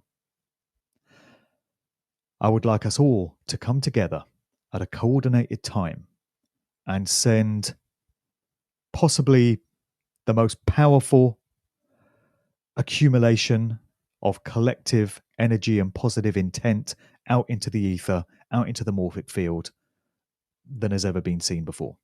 Why not? Let's give it a shot. We don't have a whole lot to lose, right? But we have a whole load to gain. Now, here's a neat little trick that I think serves as the cherry on the cake with all of this. We know that the dark occultists, the overlords, the so-called elite controllers, love to take sacred signs and symbols and also numbers and invert them according to their own sick, twisted, demonic desires. So they'll take something that is inherent to creation and bastardize it An example would be a pyramid. There's nothing evil about a pyramid, but the way it's been co-opted and utilized by the so-called Illuminati, it's had evil and malevolent intent imbued into it. Same thing with the Eye of Providence, the Eye of Horus, the all-seeing eye. That is neutral in its base state. It's not inherently evil, but it's been made to be so by dark occultists adopting it as a sign, as a sigil of what they stand for. So this same dynamic is available to all of us anytime that we want to tap into it. And instead of using signs, symbols, and numbers to represent evil intent, we use them to express and represent positive intent, nothing but upliftment. So, a favored number of the dark occult priest class is, of course, 666. It's the number of a beast or of a man, according to the book of Revelation, meaning that, again, it's not inherently evil in its base state. It has evil connotations because of the contexts in which it's been used. But 666 is available for light, is available for good, is available for positivity anytime anyone wants to use it. So how about this? We've got the 6th of June coming up quite soon. It's a Sunday this year. So the 6th of June is the 6th of the 6th. How about we hold this collective statement of affirmation, meditation, on the 6th of June at 6 p.m. UK time. 6th of the 6th at 6 p.m. 666. That translates as 7 p.m. or 8 p.m. for Europe. It translates as 1 p.m. for Eastern Standard Time in the US. It's 10 in the morning Pacific Time in the US. In Australia and New Zealand, it's the early hours of Monday morning, so might be a little inconvenient for some. But in most parts of the world, 6 p.m. translates into a fairly civilized time, I feel, for people to get involved in this. So this isn't going to be a UK-only thing. I want this to happen all over the world, but the time that everyone should synchronize to, I would suggest, would be 6 p.m. British summertime on the 6th of June, 666. Let's make this happen. I would like large numbers of people at this time to all come together and visualize truth, freedom, justice, love as a done deal. And as I say, within that kind of context, all the evil, all the lies, all the nefarious, scamdemic skullduggery has to go away because it can't persist in that state of consciousness. This is what I'm proposing. I'm giving people a few days' notice so that hopefully on the 6th of June, we can really make this thing happen. And maybe this is going to be the event that brings some very tangible, measurable, real-world change. We've been promised so many other events in the 3D realm that are going to bring about our freedom, that are going to bring about the downfall of evil and deception. Maybe this is the one that's been needed. Maybe this is the one that we've been waiting for, and maybe this is the one that we can all be a part of. So that's my proposal. There are a couple of pieces of correspondence in the mailbag which tie into this. I want to read out a section of this message from my dude, Joe Murray. Joe is a conscious rapper out of New York. You can look for his output on YouTube. Just type in Joe Murray there. Got lots of great songs. Very conscious artist, really knows what time it is. Anyway, he wrote to me in response to this idea that I had outlined to him in an email. He replied to say, desperate times call for desperate measures, which I do 100% know has real energetic power. So he's talking about this idea. I even heard Mark Passio relatively recently suggest this. This, combined with the continuation of action through all forms of activism, has to manifest some change. He makes a very good point here. It isn't enough to only meditate, to only imagine a positive outcome. That's like praying or putting your intention out into the universe for, let's say, Let's say you've got your eye on a particular job, which is your dream job. You really want to get it. Well, it's not enough just to wish and hope that you get that job. There's got to be some physical, real world stuff that goes on as well. You're going to have to apply for it. You're going to have to fill in the form. You're going to have to attend the interview. It's a combination of these things. The physical, real world stuff is needed in conjunction with the intention aspect. That's the distinction that Joe is making in his email, getting back to it. There's a lot of people doing the boots on the ground, more physical work. Maybe we do need to incorporate the more spiritual, metaphysical aspect. There's probably so much untapped potential power just sitting there waiting for us to access. And trust me, I'm not usually on that kind of shit, though I do know it's real and I meditate occasionally. I focus more on physical action and the shit I can actually physically do to make change. Which, by the way, at this point, I feel like the only way out is a physical rebellion on a mass scale and defending ourselves by whatever means necessary. But I do feel something could come out of it. It could be a mass meditation for freedom and justice. It's about affirmation. People have to actually do it feeling as if it's already done. Just what I was saying. Like we've already achieved freedom and natural law justice has been served cold to these slime. That's what they do all the time. That's one of the reasons why the occultists write movie scripts the way they do, and why these people actually write down what they plan to do in documents, writing out the whole scenario, such as in the lockstep document, for example. It's a process of affirmation for them.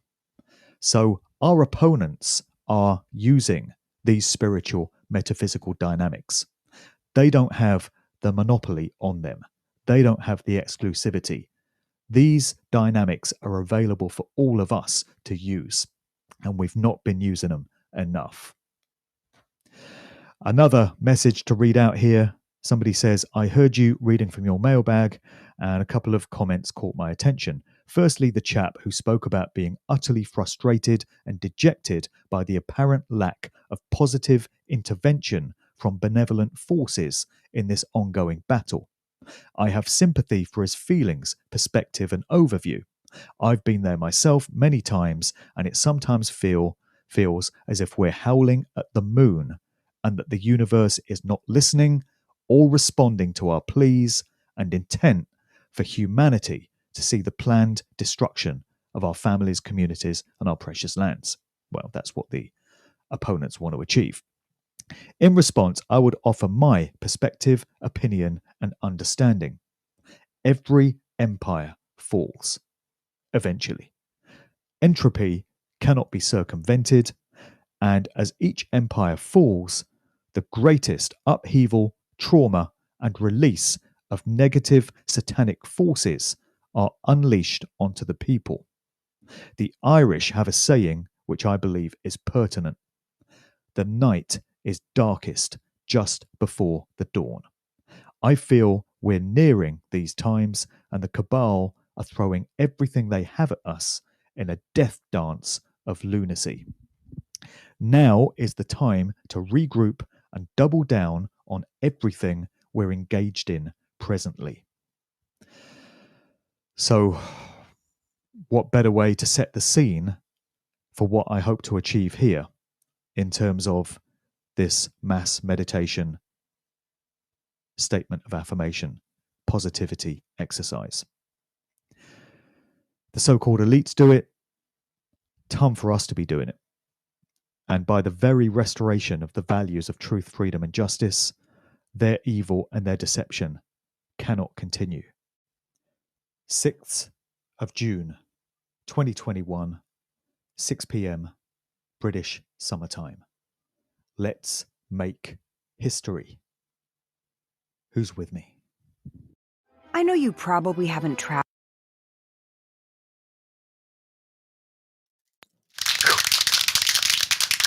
Super cool. Yeah, I like the idea. I think people should do it every day. Every day, but focusing Create on your own what- reality. Yeah. focusing on But, something kind of ties into that whole like number generator thing I was talking about this morning. That's kind of where they've got us right now. It's so just distracted, and everybody's looking at so many different things and so many different offended people and so much crap. Focusing it. That's what they don't ever want us to do. When we focus intent, dude, we can kick their ass. Me and Hori talked about this for hours this morning. And dude, Hori, I hope you're still in chat. You are on my mind with this one, dude. Noon for you and me here in the Central Time Zone. Noon Sunday. I'm going to be on it. I'll call you, brother. But anyway, there in the middle of the video, he broke down the other time zones. I have it here for the States. It's noon for me. It's 1 for you guys over there where Zach is. And then on the left coast, it'll be 10 in the morning. So for you late risers, you're going to have to get up early on Sunday, maybe skip church and hit this one hard, man.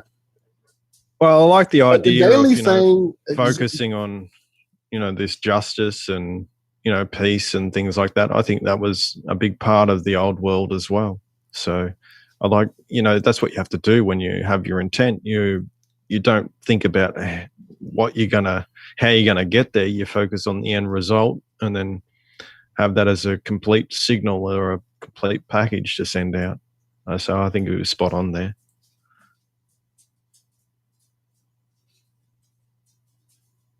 Yeah, I'm just trying to scroll through chat, seeing everybody's catch up there.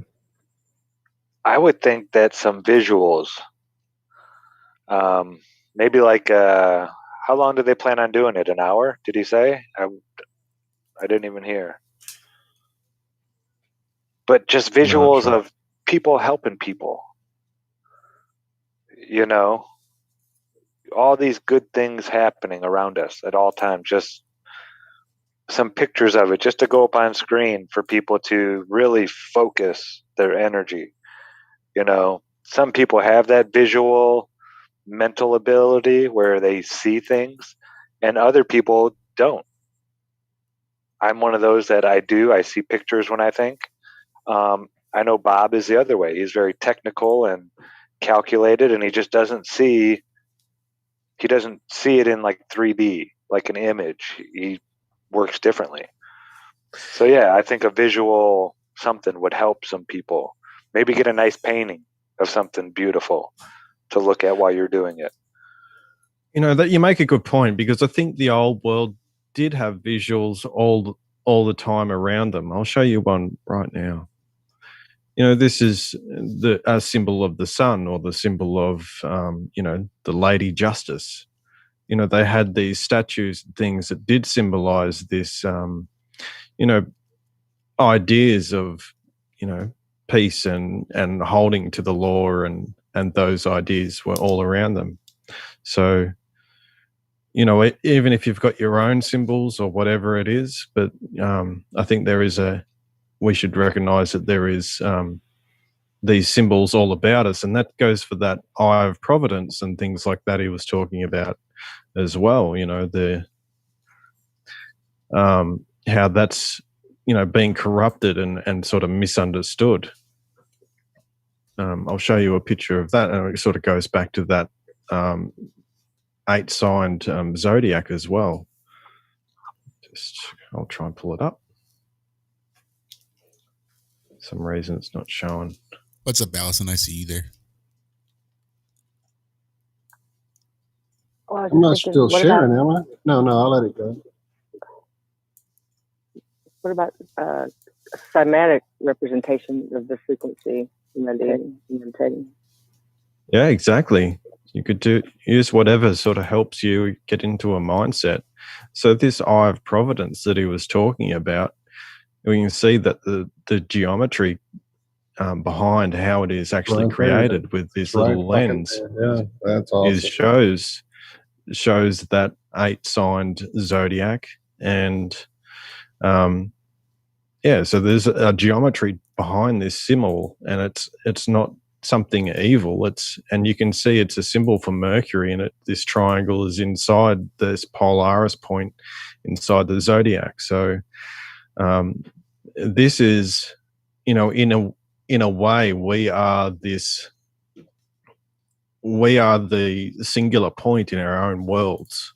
So we are replicating the world in that sense. So when we sit and meditate, or be in a quiet space, we are replicating this sort of Mount Meru, this idea of being the center of our own worlds and holding everything together. So this is the all-seeing eye. Would be your capacity for consciousness and conscious awareness. So this is what these symbols actually mean, and they're actually good symbols, and they can help you get centered if you understand them. But since everyone's looking at these symbols as nefarious, it sort of destroys their actual purpose, and I think that's why they use them in the way that they do, and have these associations with them, so that you lose understanding of where you are in the world, and some of your purpose. So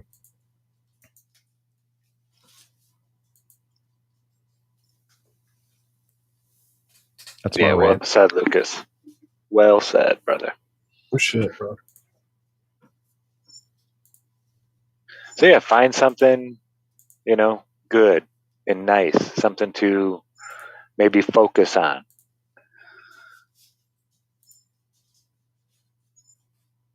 Yeah, see if I can't find something. Maybe just live stream just some pictures. Maybe some pretty music in the background. Yeah, I was wondering if Josh will be around tomorrow, Sunday or not. We'll try to maybe go do something at that time if we can. I don't know. It's not a bad idea. And the other thing that you see in some of these cultures that we sort of maybe turn our nose up, even if it's the Islamic culture or something like that, but they have sort of prayer times through the day.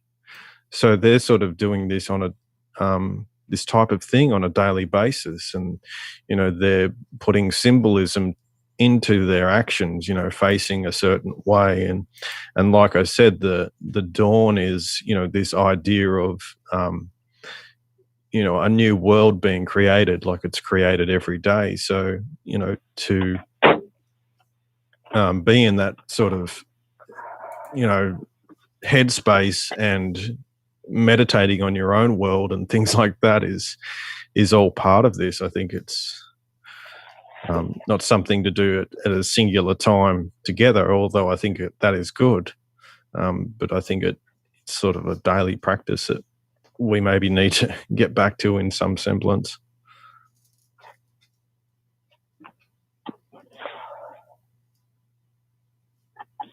Agree. I used to do it way more often than I do now, for damn sure.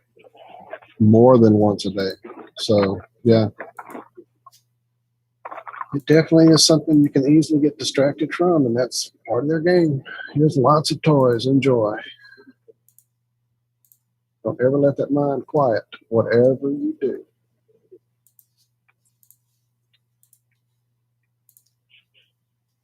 Yeah. Anyway, you made it through the video, Walt.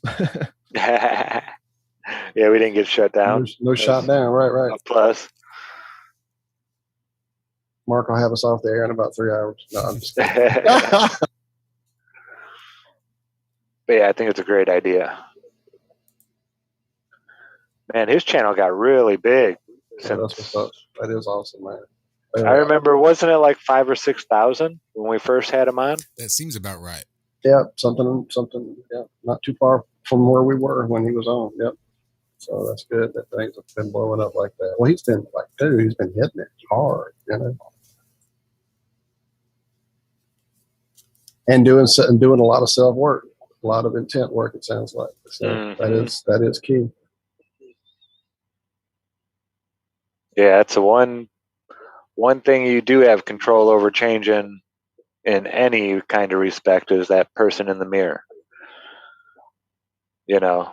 That's the one thing. You may not be able to change the people around you or even the situations going on around you. Together we all can, but for sure you can change that person in the mirror yourself. That your self-realization, your self-worth, that image that you have when you think of yourself. You can change that anytime and be the thing that you think is, the the way you should be, the right way to do it. It's not easy. I mean, I still fight it sometimes, you know, where it's like, oh, I should go do this, and I don't do it. But I'm aware of it, and I kind of beat myself up about it a little bit. So, you know, it's a work in progress. But yeah, that person in the mirror, you can change that person. Yeah, I And really you, like it when these popular people sort of get on and change their attitudes or change over time. Actually start redefining themselves. Making mistakes and then correcting themselves. It shows a real humanity to them, and something we never see on the news channels. They never go back to stories and actually say, oh, we messed up with this, or they never apologize, they never change the way that they're. So when I see people that actually are clearly working through things themselves and thinking about it, I can appreciate that, even if you don't actually enjoy all the people's work. I think that's really cool.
And I'm pretty sure that should be a strike-free version of that song. fingers crossed. I know that dude. Yeah. Who was that? Well, that was just a cover version of Michael Jackson's Man in the Mirror. I didn't even. Man Yeah. in the mirror. Mm-hmm. I'm gonna make a change. Come on, John. Once in my life. Come on, man. Come on.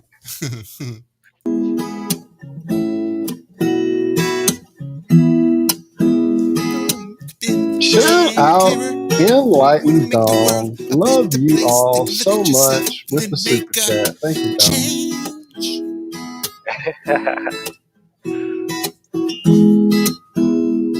You gotta get some out.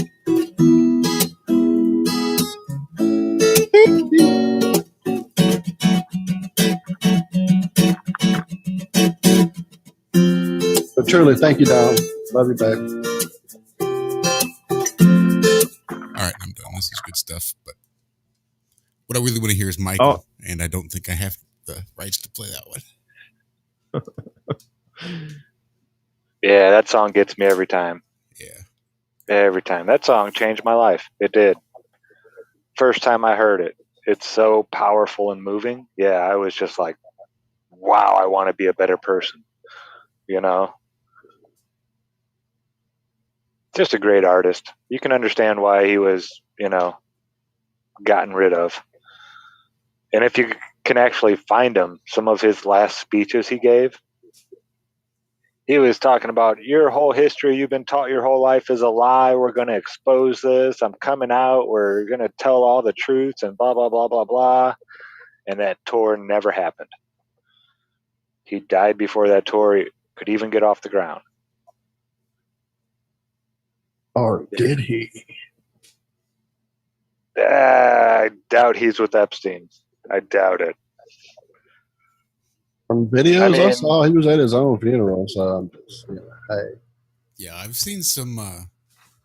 If that's not Michael, then for some reason somebody put on some really expensive prosthetics and made themselves look to be somebody other than who they really are, so that they can sort of hover around that whole Michael Jackson camp. I know, and the fact that they look like somebody they weren't supposed to look like at all wrong. It was badly done. That whole thing, yeah. Do you guys remember that first season of the X-Files when it came back? The one I kept saying, watch the first and the last episodes.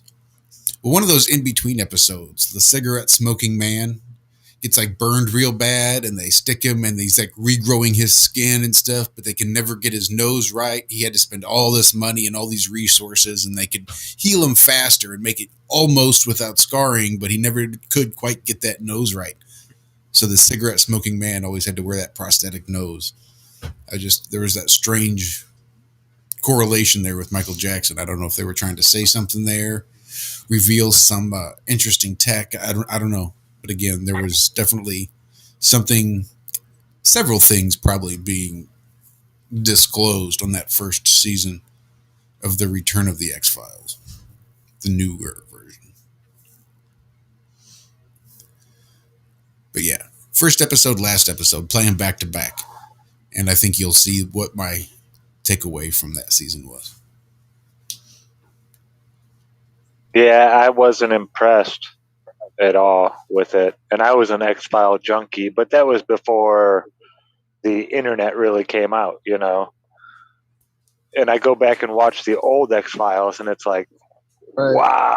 That's before we all became Mulder ourselves, right? Yeah. It's like, man, if Mulder would have had the internet, which, I mean, he was in the FBI, I'm sure he had more than filing cabinets in the 90s. If anybody had the internet back then, a nice, fast-working one, it would have been them in the backbone, But yeah, just the way he had to research and look things up and all that kind of stuff, it was just laughable now. But yeah, I was hooked. I was an X-Files junkie. Sunday night, 8 o'clock, after The Simpsons. Whatever show was playing after The Simpsons that year. Those changed all the time. But Simpsons and X-Files, that was 7 and 8 o'clock. Those were the shows. I never got into the X-Files. I was more like into Stargate and stuff like that. I really liked the Stargate movie. I wasn't a fan of the show. The Dean guy, the main guy, he never got it for me. I got into the show, the first one. I didn't do Atlantis or any of those other ones that they made. But I watched the Stargate with Teal'c. Yeah, the Atlantis ones were cool. Like, they went through the portal, and the first thing they found was a city underwater. Yeah. Yeah, they don't make shows. I don't know. I don't know what shows they make anymore. I haven't seen everything's too politically correct for me. Call me old, call me a bigot, call me a racist, call me whatever you want. But all this political correctness with everything it's just ridiculous. They couldn't shovel it down your throat any more than they're doing right now. And that's what it is. Mm-hmm. It's not even the political correctness. If it's political incorrectness, even the fact that you're trying to sell it to me, the fact that you have to use it so blatantly in these television shows is what turns me off. Don't preach at me. I don't care what you're preaching. Just don't preach at me. I mean, it's one thing if I'm going to a preacher to listen to him preach. If I'm turning on the TV, I don't need to have somebody else's morals attempted to be shoved down my throat. Shut up and make me laugh. Yeah. It's Always Sunny in Philadelphia was never meant to be politically correct. I love that show. When has Danny DeVito ever been politically correct in any show or anything he's ever done? You know? And they made them start acting politically correct. These are like 4 of the most vile creatures on earth. That's what like they portrayed. Well, except for Charlie, the dirt grub. He was like the only one with a good heart. But yeah, they were turning politically correct, correcting each other about political correctness and stuff. And it's like, okay, I'm done. I can't watch the show anymore. It's so sad because the earlier seasons of that show were so good. Oh, epic. And they didn't care about anything like that. Like up till season 7 or 8. Mm-hmm. Yep. Just went down. Yeah, you're a fan really. For sure. They did have a couple of good episodes in season 10. The Wayne Boggs episode was really good. The Boggs episode.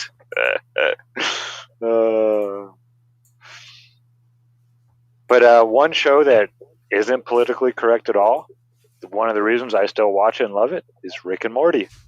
Rick is not politically correct at all. Never will be. That's one of the reasons why I love that show so much. Did you see the episode yet where Rick used the word retarded and Morty tried correcting him, Lucas? It's the one where he goes to get the devil, where he takes over the devil. He's like, no, if I would have used this microscope, it would have actually made me retarded. He's like, no, I don't think it's the term. I think it's the word, Rick, and people not like other people use it. And Rick's like, yeah, well, that's just retarded. That's his response to it.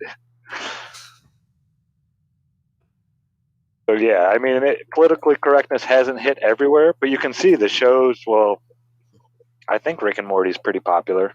It seems like it. We were watching something in school, and, something really frustrating was happening. This girl said, "This is retarded," one time, and some kid in the back of the class yelled, "That's a slur." And that's idiotic political correctness run amok. You can pull any pillow or mattress and take a look at what's going on with the material that they use, and you will find that they're all sprayed with what's called a fire retardant in order to not burst into flames if you were to, say, fall asleep with a cigarette in your hand or some small spark or a heater get too hot or something. It saves lives because it makes sure the fire doesn't spread. It limits the growth of the fire, which is what retard means. Retards it? Yes, it retards the fire. The fire becomes retarded because of the chemicals on the mattress and or pillow. So I don't know that you could say that that's a slur. I think if anybody tells you that that's a slur, you should call them intelligently retarded. They're tell them they're retarded. You're just retarded. You don't know what the.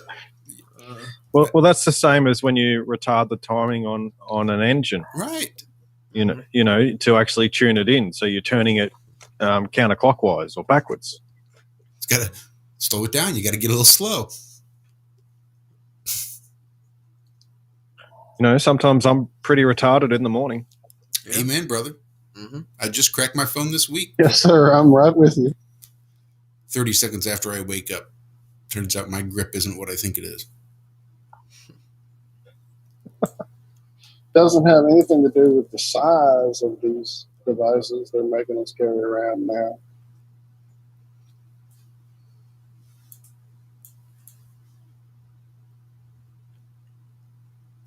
Sure. I'm sorry, I'm getting lost in chat. People are talking about Rick and Morty, and It's Always Sunny, and bringing up all these great episodes and stuff. I'm a pickle Morty.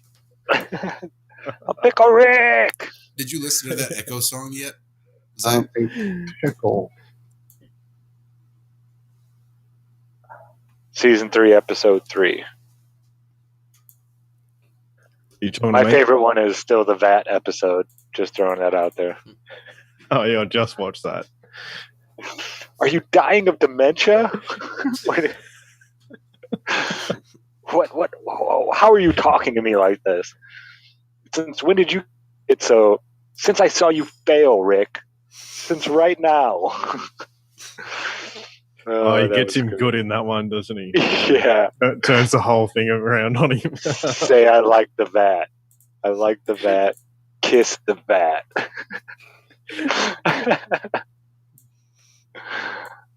Sorry, folks. If you haven't seen it, yeah, you'd have no clue what we're talking about, but it's great.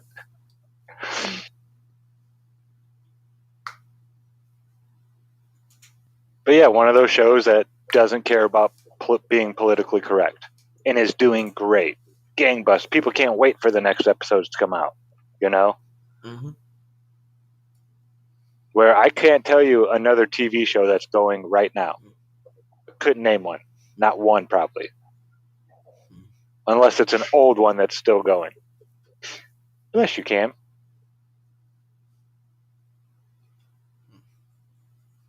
Yeah, does that mean I'm old? Am I officially old now?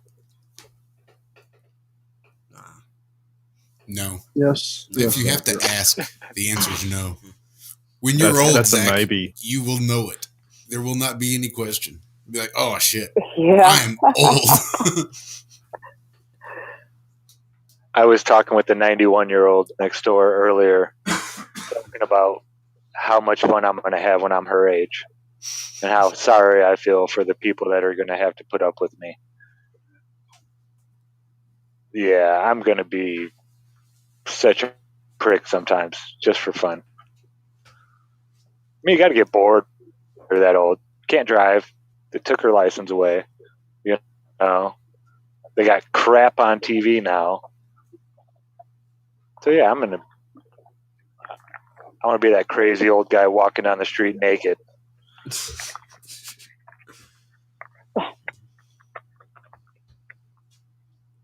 Everybody taking pictures with their eyes, with their brain chip and stuff. Yeah. Blink twice. Yes, indeed. To zoom. Blink once to snap your pic. Yeah. Like the hand phone. Isn't there all Yeah, a brain chip?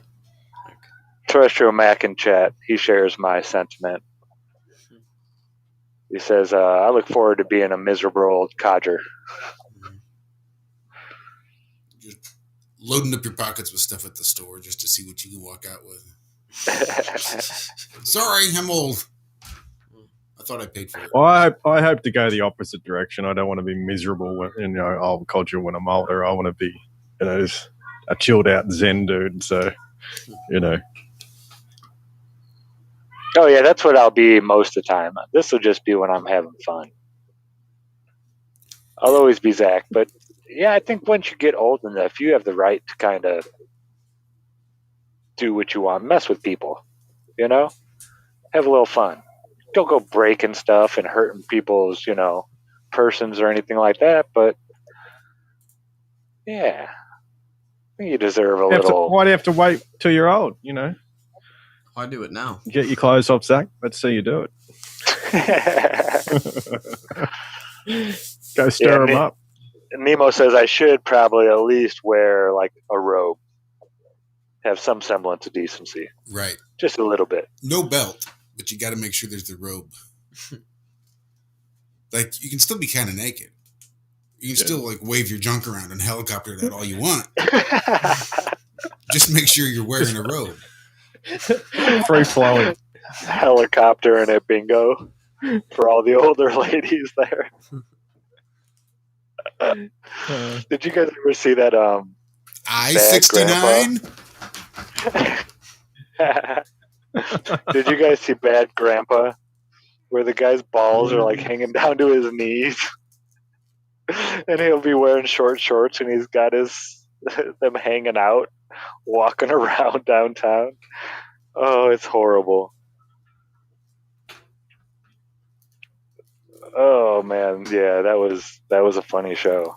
The show wasn't as good as the making of. The making of is all the outtakes and all the stuff they did. That one was better than the actual movie that they made. Did you ever see The Ringer? Yes. Oh my goodness. What are That the was chances horrible. that could be made today? Oh, no way. No way. They would have a fit. That's when Johnny Knoxville decided to retard his intelligence a little bit in order to succeed at the Special Olympics. Actually, it would probably be pretty relevant in today's conversation, given the amount of transsexual men taking place in women's sports and just knocking the ever living fuck out of them. It's like what Johnny Knoxville would do in the Special Olympics if he just said, "Oh, I identify as special. I want to be in the Special Olympics," and he wins 12 gold medals. Yeah. And that's basically what his whole goal and plan was in The Ringer, was to be a ringer for the Special Olympics. Very funny stuff. Not very politically correct. Yeah, I know some girl who identifies as a dog. Oh my goodness. And that's just like a regular thing at my school. I figured it would be these days. Really? That's wow. Like, I mean, it was crazy when the guy at school wore a dress. Oh. People lost it, flipped out, you know. I would carry That was pocket full unheard of. balls. I'd just throw a tennis ball every time I saw her. Go bitch. So That's how how does I that think work? You could try and train her. You know, Exactly. just have some treats in your Some pocket. small treats in your pocket. Yeah. You want to Yeah. identify So they as a let- dog? I'll treat you like one, but Yeah, They let a dog go to school? right. Does she get, I don't know. Is that Does she have like to go what outside else to is go to the there? bathroom? Right. Doesn't she get in trouble when she shits on the floor? Or does she actually use a toilet? Because that's some intense training for a dog. So you're saying this sort of identification thing is actually sort of legit? Because I just thought it was just Oh, it's very legit. yeah. I thought it was too stupid find to it actually completely idiotic. be sort of kind Taken of a seriously? real, Like, yeah. One of my favorite people who talk about this is Ben Shapiro. And he was talking to somebody about it, and he said, "How old are you?" And then she said 20-something, and "Why aren't you 60? Because I wasn't born that way." Yeah, I saw that one. Yeah. I bring that up a lot in my school, like whenever these people are calling me homophobic or transphobic or whatever they say. That's like retarded. That's when they start using words they don't really know the meaning to. That's like, oh, you're transphobic. You're homophobic. Yeah. You mean I've got what, some sort of unnatural fear of an illogical fear of gay people? Or no. Yeah. Just because I don't identify you the way that you identify you does not mean I have this deep-rooted fear. Pronouns and Of stuff. you. That's one thing that's extremely talked about. Some people, their pronouns are they and them, which I said that's plural.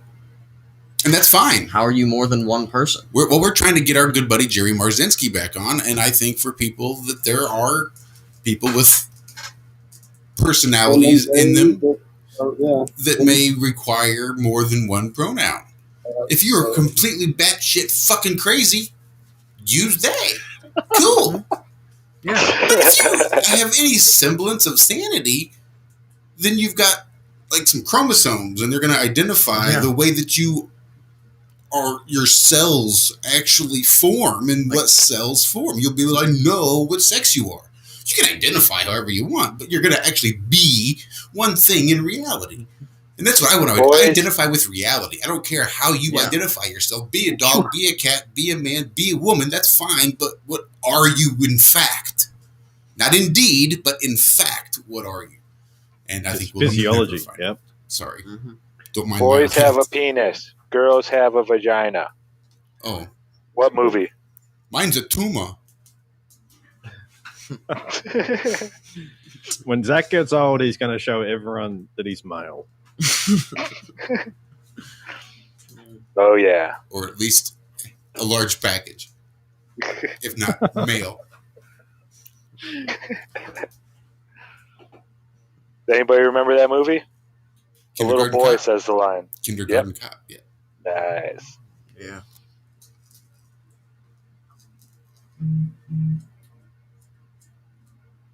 Yeah, you couldn't get away making movies nowadays that you could. Even 10 years ago. Christ, Kindergarten Cop, 21 Jump Street. You couldn't have cops in schools like that now. Oh, yeah. I'm just thinking about a lot of the comedies that would not fly today. Blade Saddles. I'm surprised they haven't removed that from the archives. Really, like that movie is now banned in the United States. Oh, yeah. Anything Mel Brooks was questionable. Absolutely. Anything George Carlin did on stage. Oh, yeah. So is Johnny Carson's spot. Actually, David Letterman, I believe, yes, he did. At one point, they censored a Bill Hicks routine, and it was I don't know, before he died, and because Dave said that it was too something, so they didn't air it, and then they did later. They had his mom on and said, Dave was like, "Oh, I'm sorry, I censored this," and it was relevant for today's stuff, but that was censored from a long time ago. What are the words that you can't say on TV? Yep. A classic. The curse words. I know. Remember when you were allowed to start saying shit? Now shit's okay. Oh, anybody can say anybody can swear yes. on the internet. South Park did a big thing on shit. But God forbid you say the word retarded. You're gone. Your entire career is gone. Yeah. I don't know, like you say one wrong word or like make one wrong joke that's offensive to it doesn't even have to be offensive to a large group of people. It could just be one person that it's offensive to. And then your whole career, your life, it's all gone. Because one person thought you were racist or transphobic or something like that. Whenever you just make a joke. Unless you're in the club. Unless you did sell out. I'm kind of worried. Like, it's only going to get worse and worse and worse. I don't think so. I think eventually... Yeah, not necessarily. They try this. This is like the beginning of every collapse in society. When you go and look at societies, right when they start trying to do away with genders and all this kind of stuff, the society starts to crumble. It just does. At least according to his story. The Greeks, the Romans, all these different societies, when they start hitting this point, I mean, look at 1930s Germany. They were doing the same thing back then. Yeah. Well, you're too polarized. This is the thing. The pendulum swung too far one way. You're too polarized, and that means you're out of balance with the natural world. So when things become out of balance, just like as in, you have too many bugs or whatever in your garden, well, something comes in and it starts to correct it. Nature corrects it. And so, when they push this envelope far too far and it goes beyond reason, outside of reason, then things, ultimately start to disintegrate. I mean, that's just how it's going to be. And the people that actually, want to hold on to truth, justice, the real rule of law and those sort of things, well, they're going to survive and be, the new sort of basis for the new society. So, yeah, I don't think it's maybe dark now, but we know ultimately their path is the path of their own self-destruction. So we just have to stay away from it, basically. Stay away from that unhealthy self-destruction. Seek that truth. No, decency. And remember, shit, piss, fuck, cunt, cocksucker, motherfucker, and tits.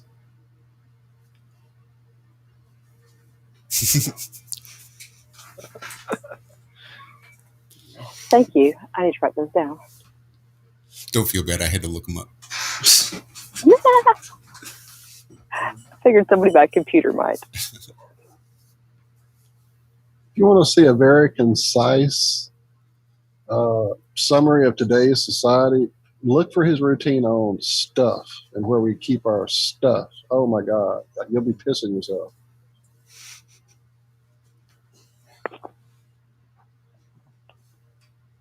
Kind of shows me that nothing really changes. And stuff talked about 30 years ago is relevant again or still today.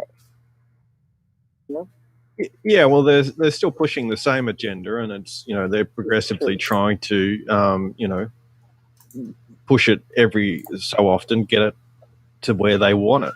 But we've got all these things working against them too. Flat Earth, I mean, that just knocks them out of the park straight away. Mud flood, another one. It's just like gut punches.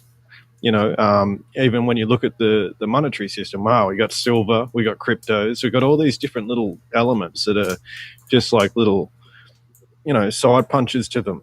And, that's how we need to, that's how you bring back this balance is by, doing all these little things, incorporating these ideas and these new things that are coming our way into our world.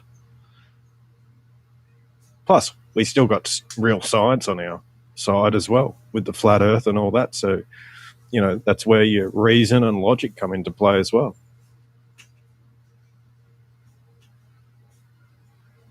Now I'm ranting too much, aren't I? And we all are. We're all on those rants right now. It's got us all in steam. Was that second coffee that just kicked in?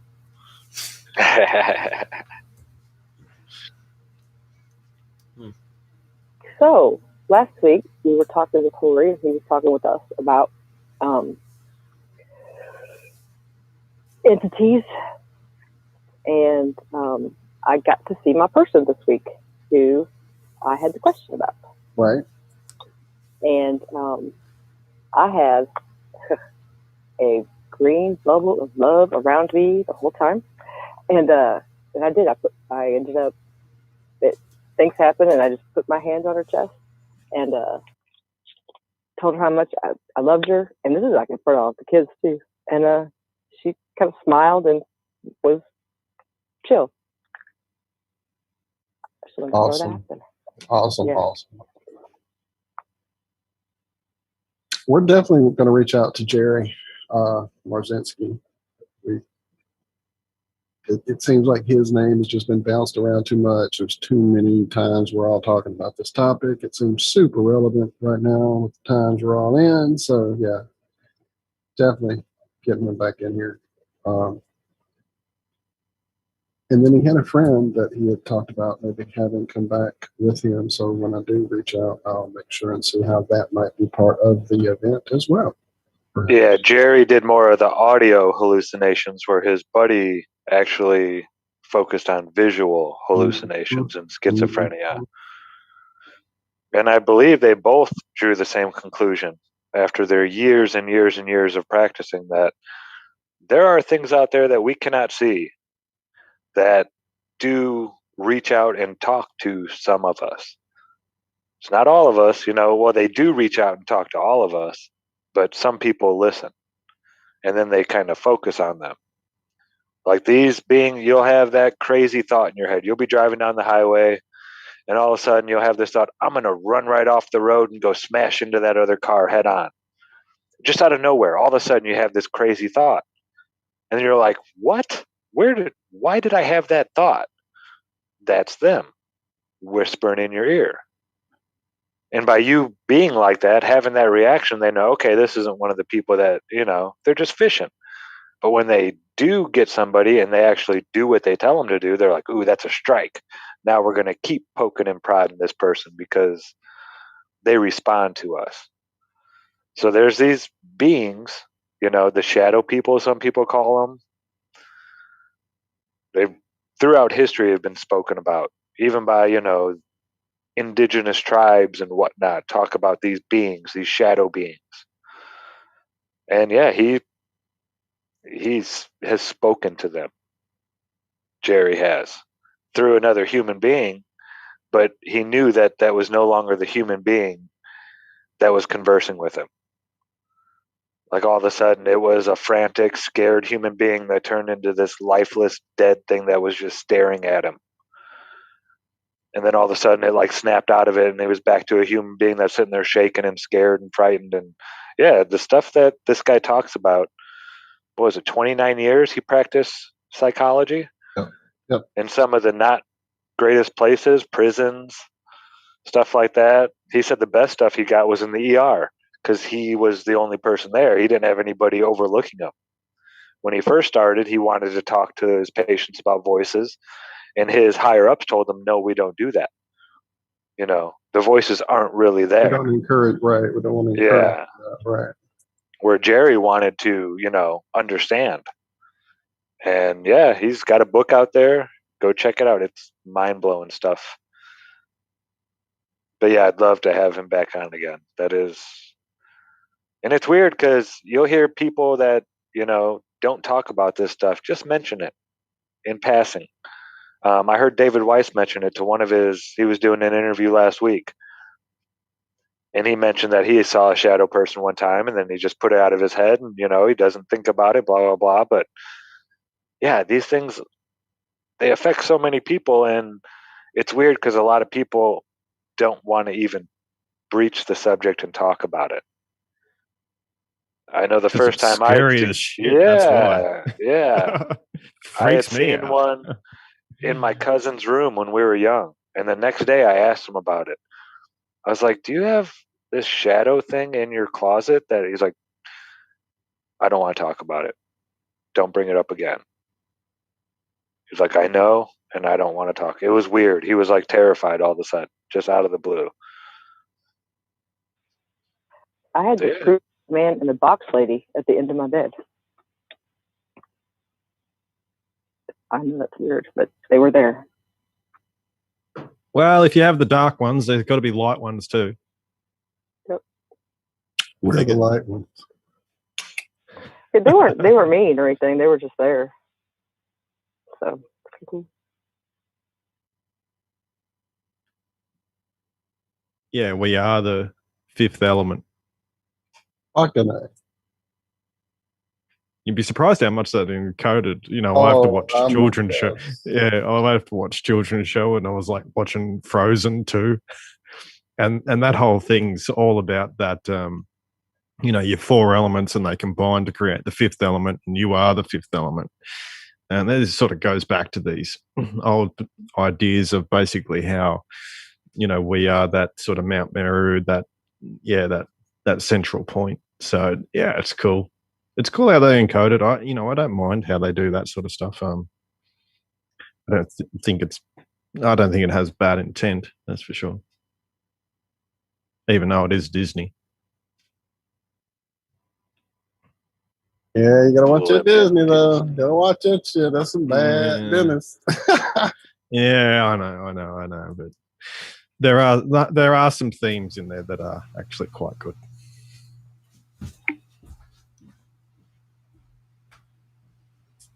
I'm waiting. No, I'm just kidding.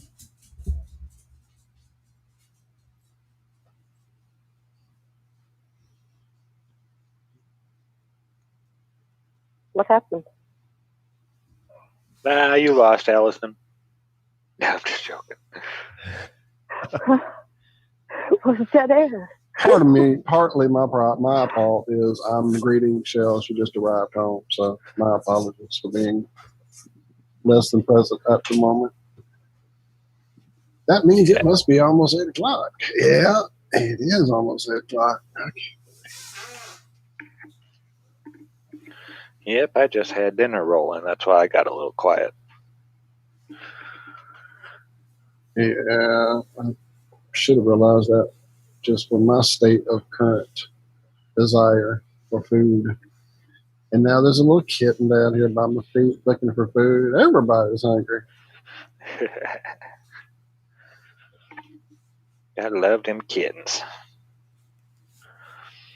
Are they getting real rambunctious? Oh yeah, no, I just mean mom in general. She's just still my kitten, but yeah, they're still. I mean, they're just past 2 weeks old now, so they're not quite as active yet. But we've already had one get away and get under the couch and her have a fit. It can't find mom, so it's having a fit, and she's panicking all under my legs, and I'm trying to go, okay, hang on, let me get her. And yeah, it was quite the adventure we had a couple of days ago.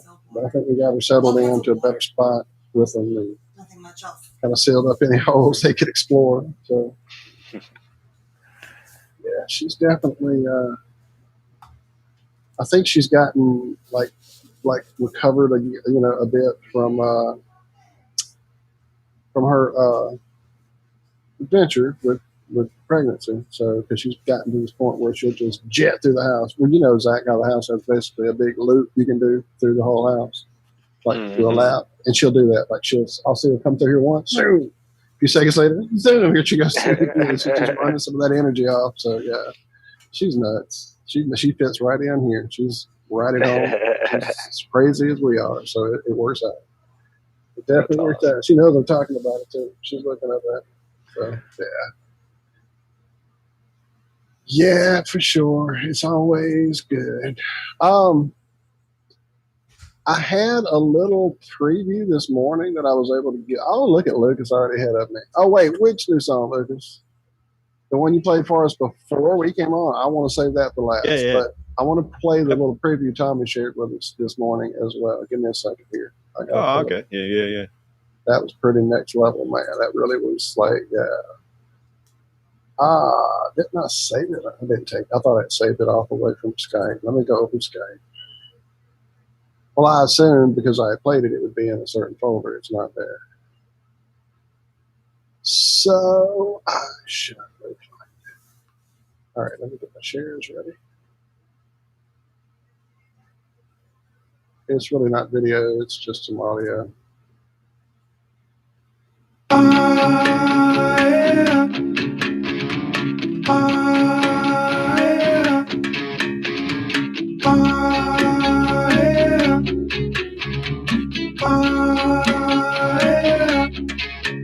They say what goes around will come around, but don't tell me your water's wrong. So that is a little preview of a song combination from Lucas's track and some Zimbabwe Flat Earth singer who Tommy has hooked up with his Across the Plain jams he's got going right now. And that is a preview coming up for the second episode, actually, of the Next Matter Variety Show. So thank you, Tommy, for that preview. Definitely excited to hear this different take on the jam. As I said this morning, never would have imagined taking it that direction. So hopefully that'll get me out of my Maynard slump and I can think this stuff in a different way. I definitely like it. I just can't sing anything but Maynard when I listen to it.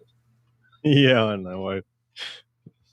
Just and how that's it me. seems to turn That's out. me. That's because I Too much like Tool, soaked probably. in it, dude. That's all. I loved it. I lived it. That's my jam from way back. But I definitely want to give it a different spin, and that is one without a doubt. Now that being said, oh look, Josh is back. I'm back. Cool deal. No problems. We're I think we're all feeling the hunger pains. It is about that time, isn't it? Yeah, and I just had Shell arrive home, so things have gotten a bit hectic now behind me, so I'll be a bit distracted. So if you guys are ready, guess we can knock this out of here with Lucas's jam. Do you have it available, or do you want me to share it as well? I can share it. Yeah, you can do it. I'll share that, and we can say goodbye after that if you'd like. Give me a second. We can just say goodbye now. We'll just take it out. Well, then goodbye. No, love y'all. Thank you all so much. Thanks, everyone. Thank you, Donnie. Thank you, Braden. You guys are family. The door never shuts. I'm sure I'm sure Josh has told you that. But yeah, dude, now that you've been here, your family, come back, hang out, keep us up to date on the jam, man. I can't wait to hear you guys get it together. And let me know if you want to jam sometime. It's hard on Skype and stuff, but we do what we can. Yeah, let me know if you need a producer. There you go, dude. That's the guy. Dodgy one at that. He can do it. He's the master in that freaking program. I can't play with it. It breaks my brain. Thank you, Allison. Oh, thank you. Wait, can you hear me? Yep. Absolutely. Really? Okay, good. Yeah. It's fun to just hang out and be quiet. Glad you were here. I felt the energy. We felt the love. It was awesome. Yeah. Well, good, because I got lots of it to give. Our thanks again to Mark Devlin for letting us play the video. You guys know the times for us here in the Central Zone. It'll be noon on Sunday. For you guys over there on the East Coast, it should be 1 p.m. Sunday and then 10 a.m. Sunday for you guys on the West Coast.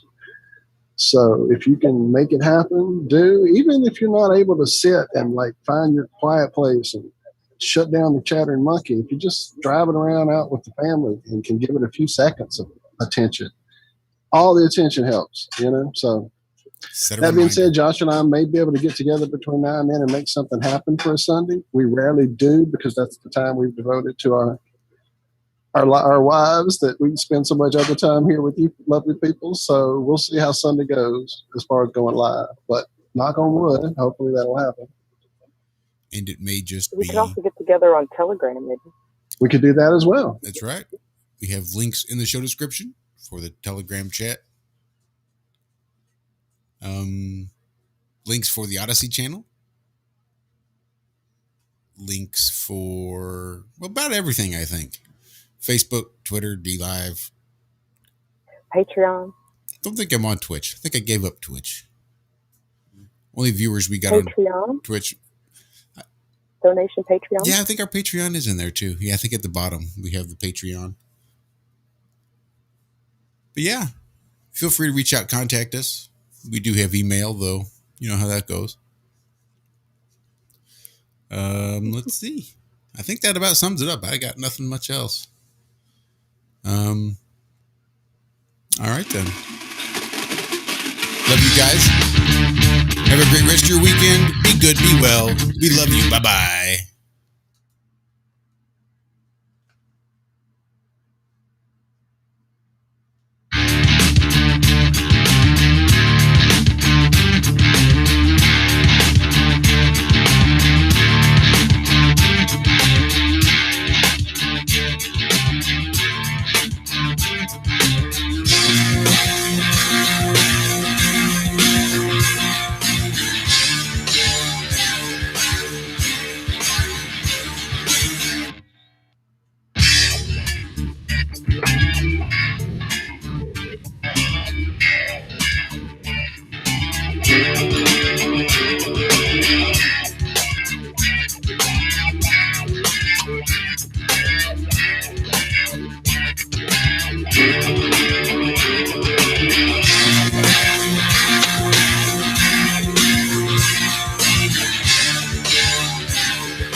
Thank you.